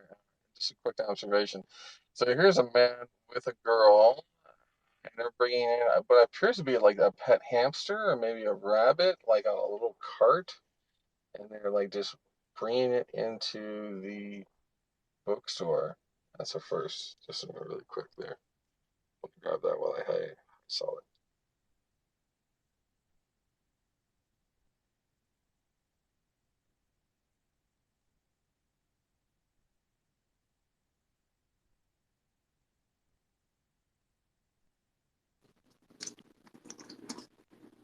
Taking a break for the day, but the stiffest, dude, when it started giving me pie charts based on the data, like it started giving me images, I was like, okay, this is gone too far.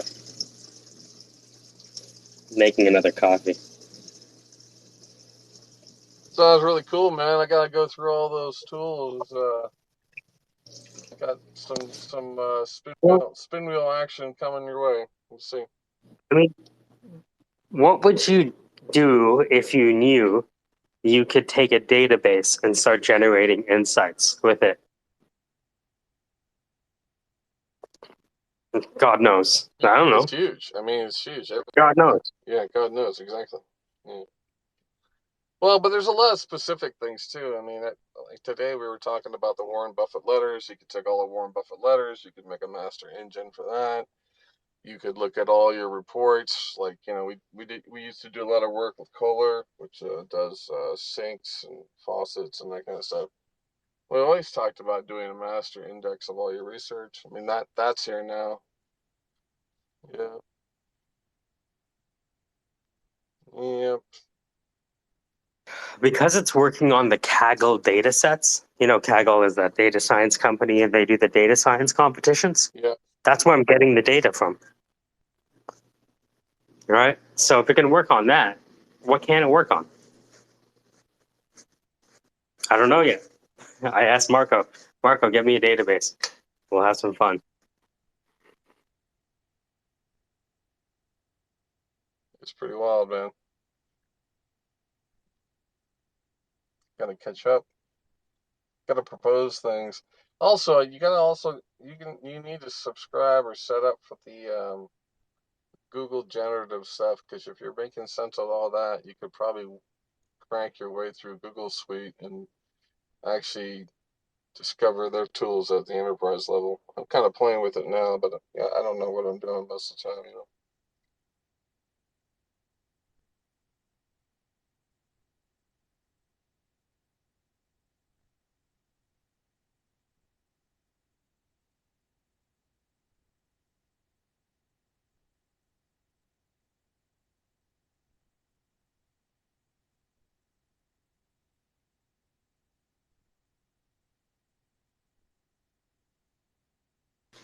The next step is vectorization of the data. So you get the data, it's huge, it's too big to use. How do you use Pinecone or one of these other, you know, slice and dice services to break apart the data so it can be consumed with the prompts by OpenAI? Once we have that, then that's kind of now you're just learning how to use agents and prompts.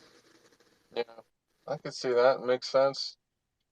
For a while there, you had me going with Pinecone because I'm familiar with PineScript. PineScript is the financial script writing tool of Trader's View. It's like a financial screen logic thing. It's really. Did you see the Bloomberg model that got released? I haven't seen that yet. I'll check that out. What's the name of it? Does it have a name? It's Bloomberg GPT. Can you imagine what that is? Yep. It's cool, man. This is where things are going.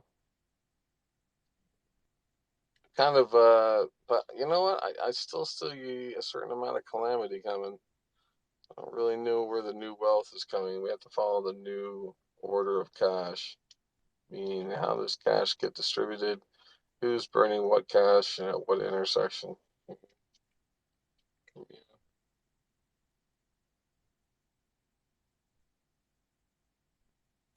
The answer must be niches, right?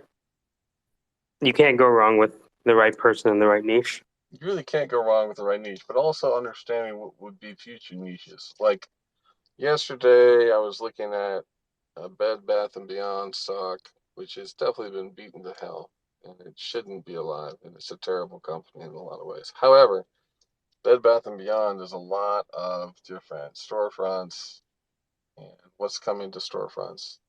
Well, storefronts are going to get reignited with augmented reality. So basically, anything that has a storefront or a front or real estate presence or a sense of, people come in and they used to interact for X, but they don't anymore. But imagine if it could be Y with this brand new layer thing. That's the other place to think about it. So it's like, where is undervalued real estate? Because that is going to get reborn in the state of augmented reality.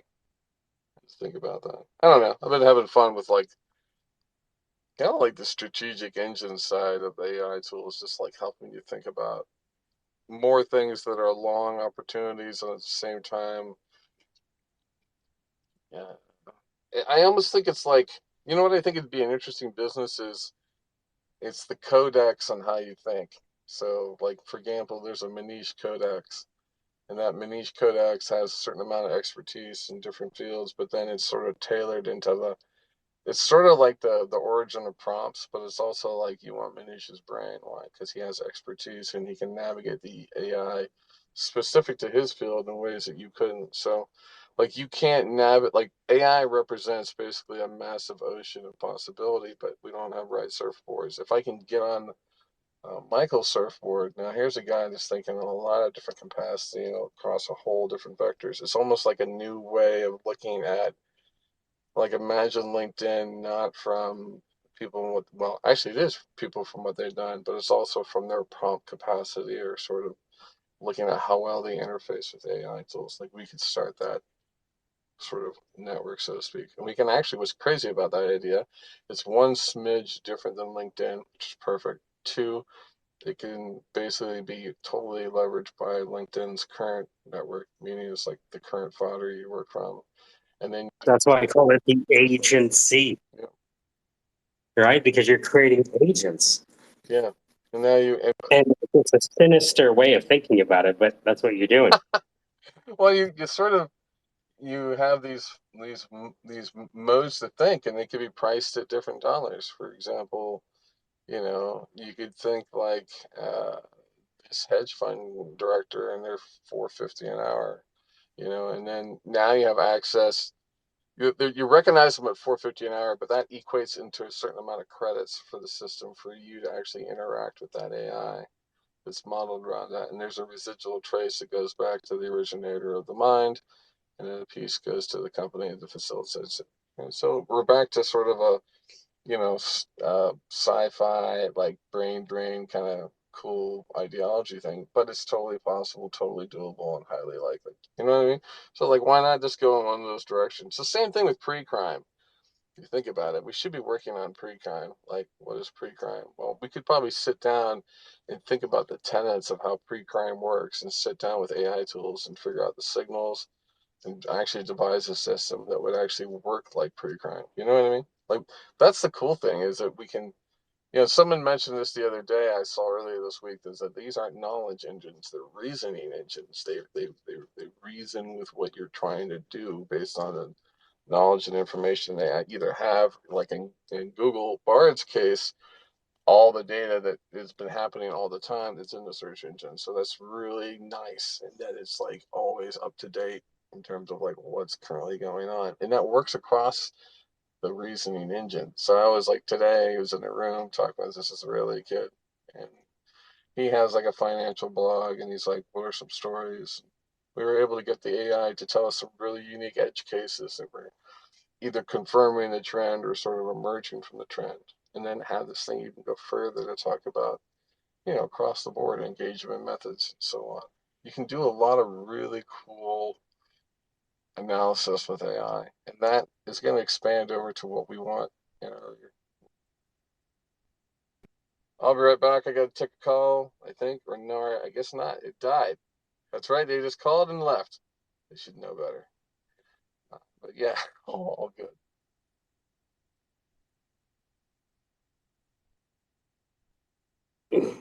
All right, let's see if Langchain responds to me.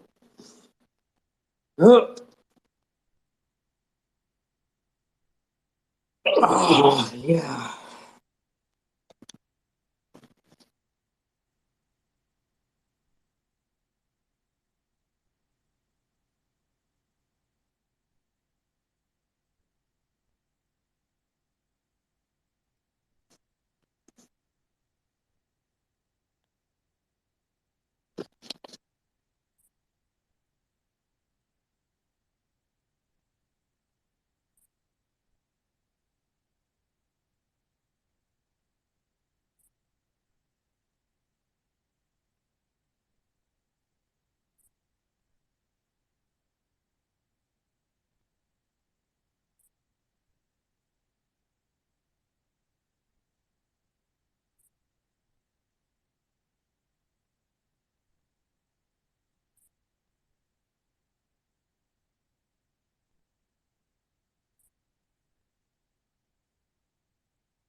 What's up, guys? Rocky, I got my first GitHub star. Nice, nice, nice. That's where it starts. Oh, I thought that's where it ended. Start. I thought I was done.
Oh shit! I just looked at the messages.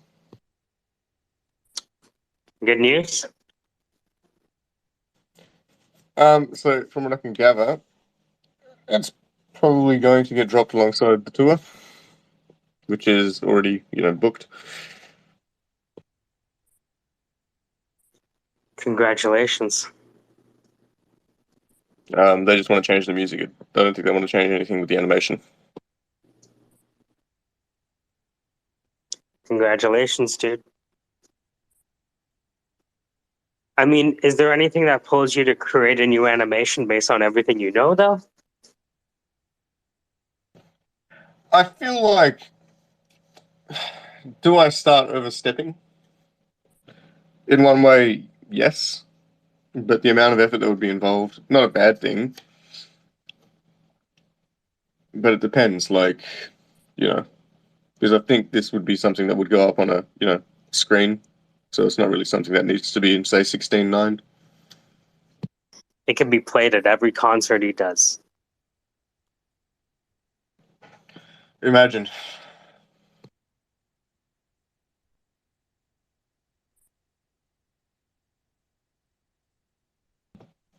Now I wonder, should I or shouldn't I? Make a new version?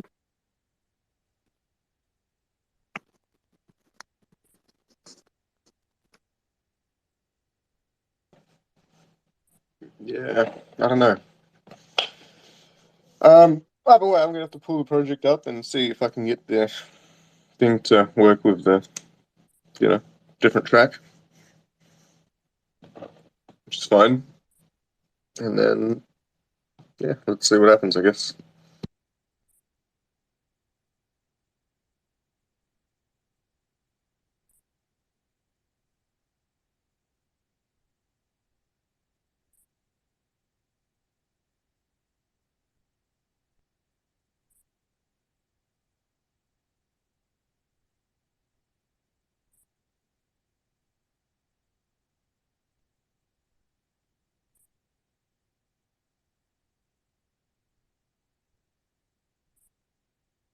Congratulations, dude.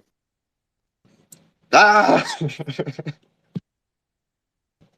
So good. Cool. How do I react to this? I'm not sure yet.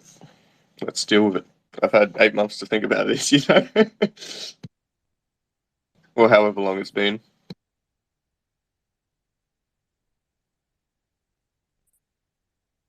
A year?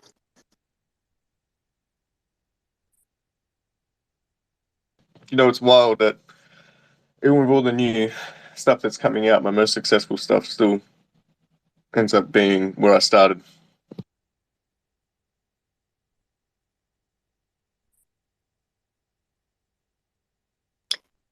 All paths lead nowhere. It's all going to zero.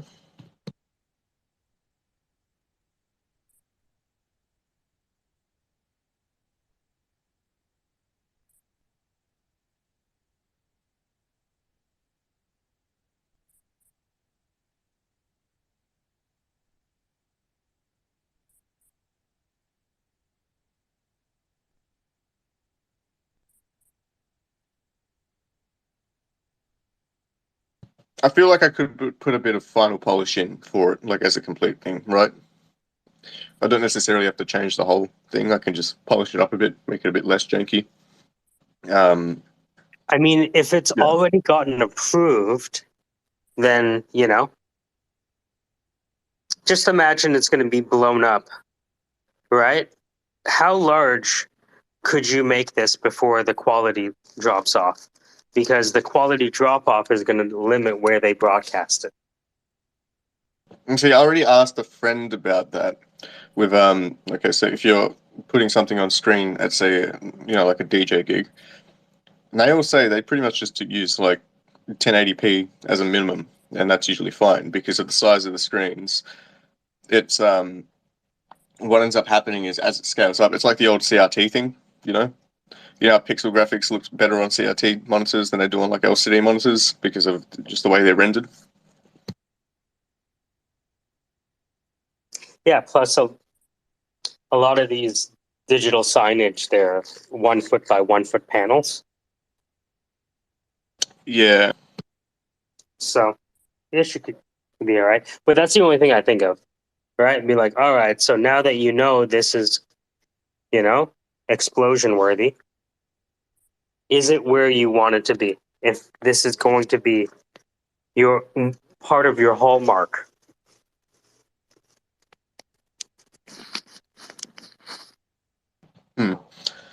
I think the only thing that would change is like there were some transitions that looked a little janky, which I can clean up a bit, which wouldn't take me too long. Some little things that I notice now that I didn't at the time, like positioning of things and keyframing of certain things, which is fine. I can do a few little tweaks with that. And the other thing is there was text that was basically just like, plain white overlay text on top of the animation.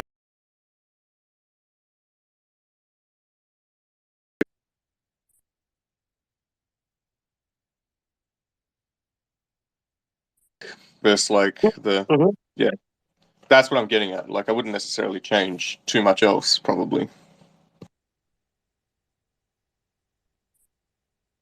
Oh, congratulations. It's a big time.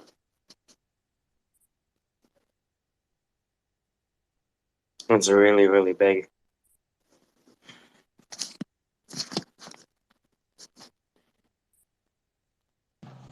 The other thing is it might just go out as a promo alongside the tour, but I imagine, Well, the decision making is out of everyone's hands as how it performs. Yeah. Right? If it performs, then it's out of your hands.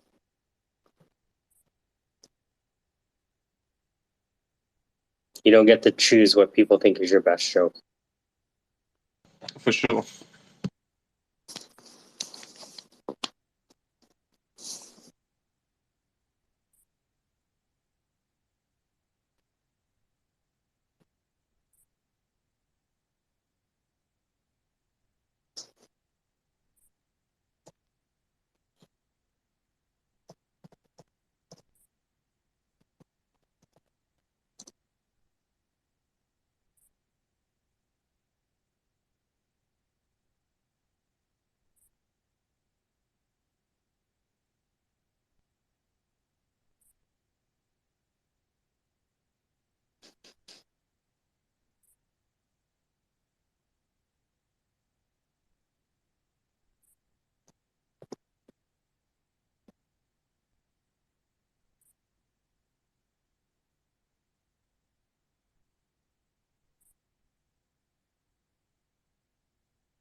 Hmm.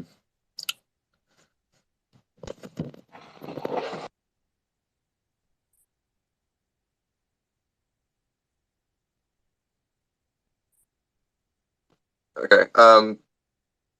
I'll send you a snippet of text. I'm going to get what your interpretation of this would be. Mm-hmm.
If I'm reading this correctly,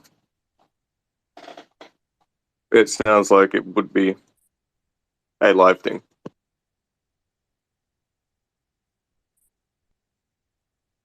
Mm-hmm. Mm-hmm.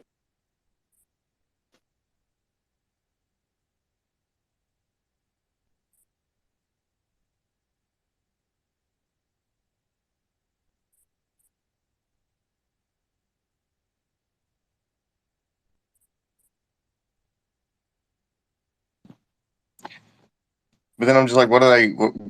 What's the matching? You know, that's where I'm like, What's the what? Did you read the thing I sent you? Oh, no. Hold on.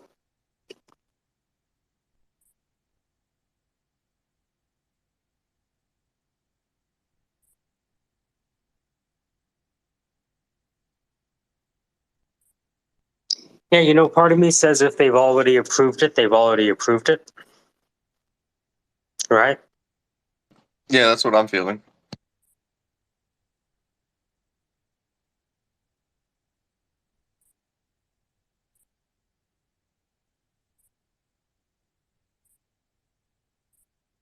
I mean, they haven't asked me to change anything, like visually.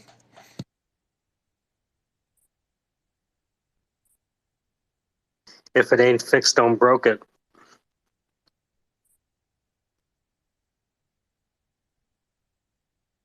All I can do now is run the relay.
I love how the Syndicate's turned into just a quiet space.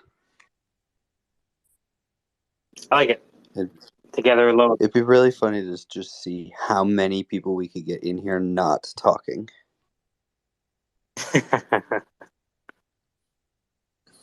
We're just all silently building alone. Together. It's really nothing more to say.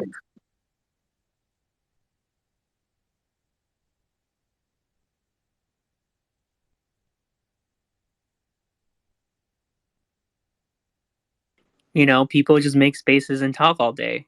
We come in here, a little bit of talking, but also plenty of silence because we're building. Silence as a service? Isn't that essentially what I'm building?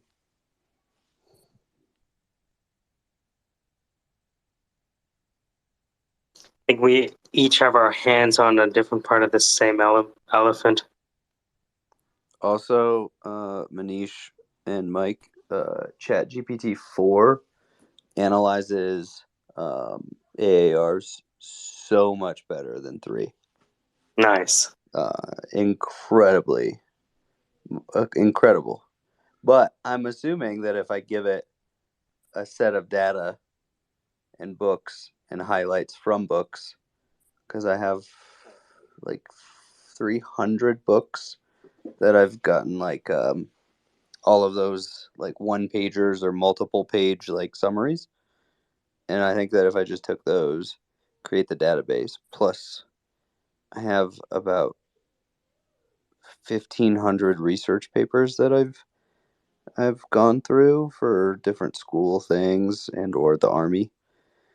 And so if I put all of that in there, and then all The of only thing left to do is to prepare the data, right? yeah. You know what I mean? No, I don't know what you mean. From now on, when you say you know what I mean, I'm just gonna say no. So, like, if you could have all of the data in one folder, you know, or a folder with some No, subfolders, I just don't know. organized. That's the key.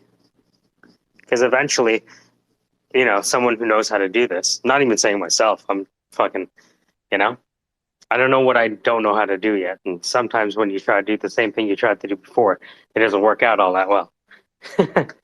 But, you know, at this point, what this Langchain is doing is just, what directory would you like me to pull data from? You know? So if you can have them all in PDFs, sure. You know, that would be one way to prepare the data for the ingestion.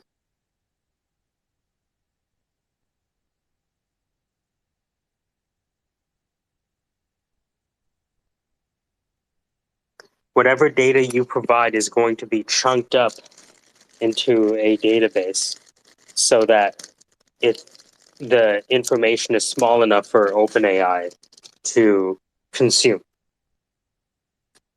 So as long as there's a directory somewhere where we can consume the information, you're basically just sitting back and watching the machine go.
Zach, I just DM'd you.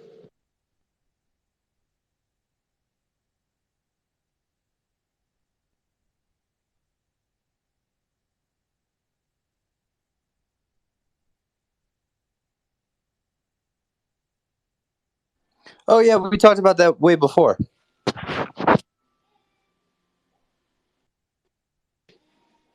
Glad that came back around. Yeah, I thought it was dead in the water.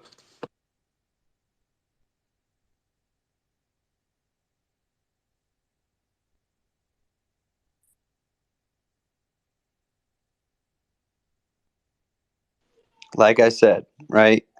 You got one business coach and one kind of coach, right? Zach.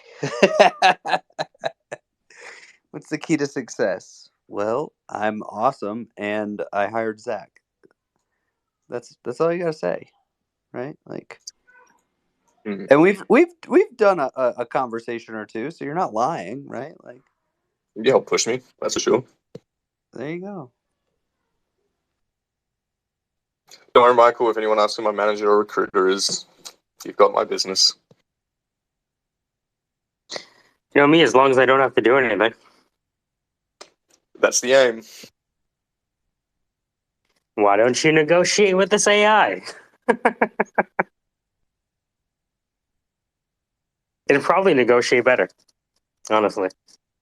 Or you could at least set it up. That would be so interesting if you could be like, all right, time to negotiate for pay. All right, now you're going to talk to this thing. Who's that? Oh, that's my agent. What? What's its name? Langchain. Huh? Oh shit, digital agents though, like that. Well, that's what they call agents.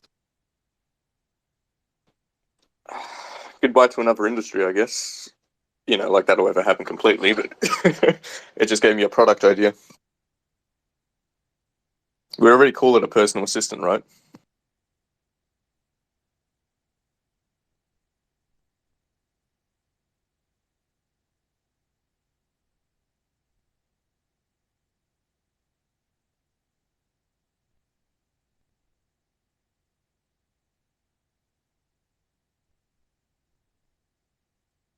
Man, you could train a negotiation agent. That's crazy. And you could use like the body of knowledge, right, of all these sales tactics and create the negotiation template. Fucking crazy. Could you imagine a sales call that has no feelings that could get hurt, and all it does is just make logical jumps to the next part of the sales pitch? That's it. You guys ever watch Workaholics? Workaholics? Yeah, that's what happened. Yeah. They got taken over by AI who had to like make all the sales calls for them. So Yeah. they lost commission. There you go. Because they were like, well, it'll push where you feel. They did this in The Office, right? Where Dwight was competing against the computer. It's happening in real life. I'll replace myself.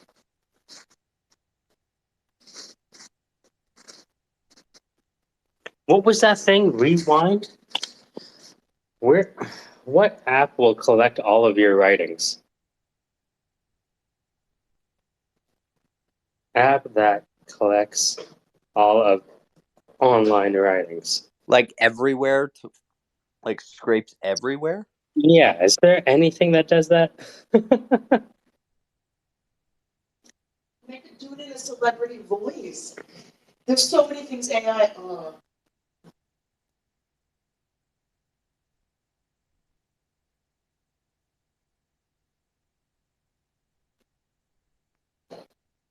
Because the initial corpus I was going to train it on was just the fucking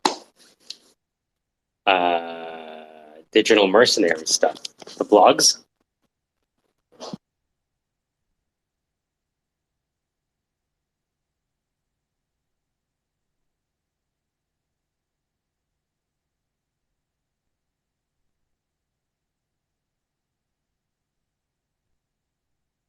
I'm chatting with Matt Sherman in the DMs right now. Nice. He's about to blow up. He's now shifting to add college scouting to his thing, and Yeah. any previous college athletes, et cetera, looking for et cetera. And I just like reached out and was like, well, I played D1 lacrosse, and some of my buddies and best friends are like coaches at the top colleges now. So maybe, I don't know. Like, I was like, did you clear this with the NCAA before I like throw it to all my friends? And he just said, my stance on this is the following, and then hasn't said anything.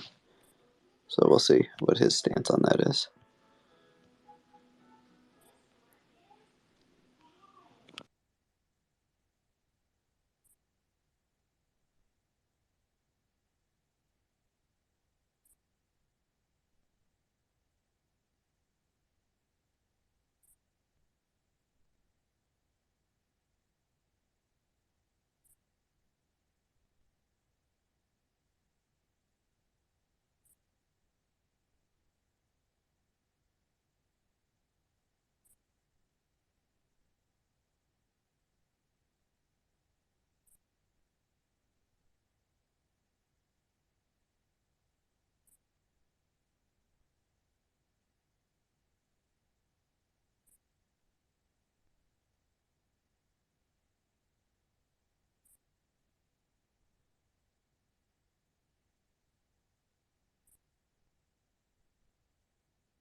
All right, let's see if we can scrape all of, well, not all of, but Substack.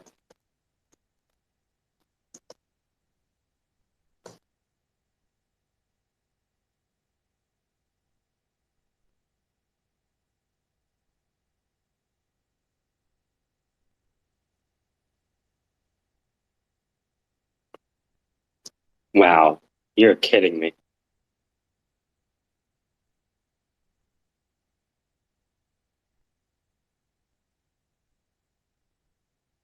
Uh,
Am I using Rust? No.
You did it again, Mike. You went, oh, wow, you got to be kidding me, and then just didn't say anything.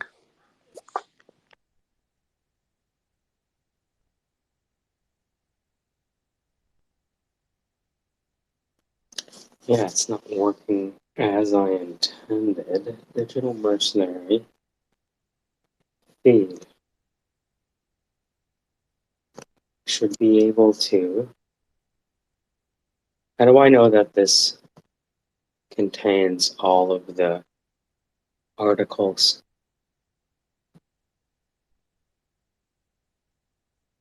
What's the oldest article I have? Coming soon? That's what she said?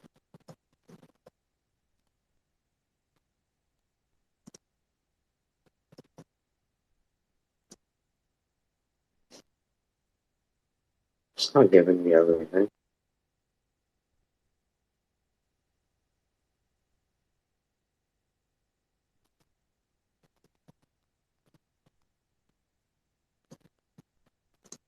I see the full results.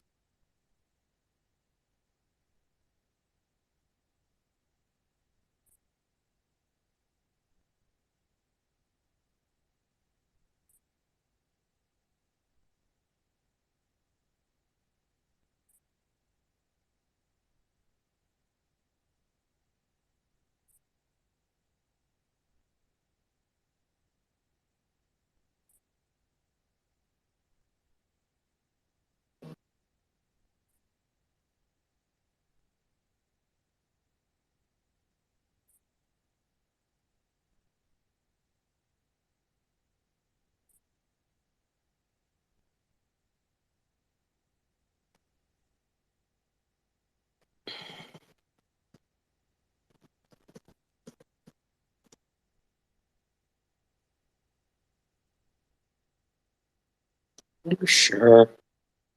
What are you showing me right now? Thursday, December 1st, 2022. I have stuff before that.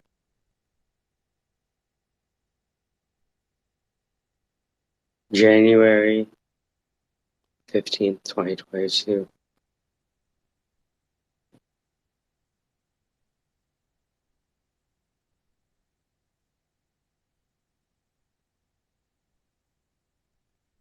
Yeah, it's only showing till November.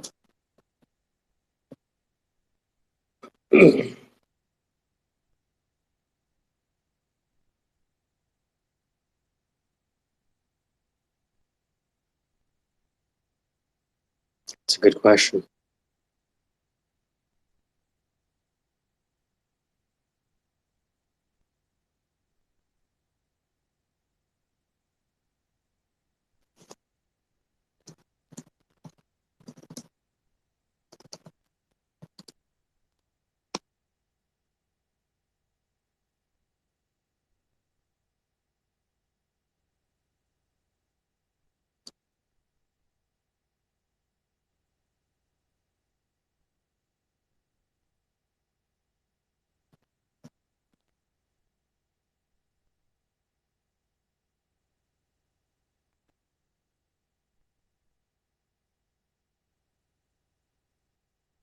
Create new export.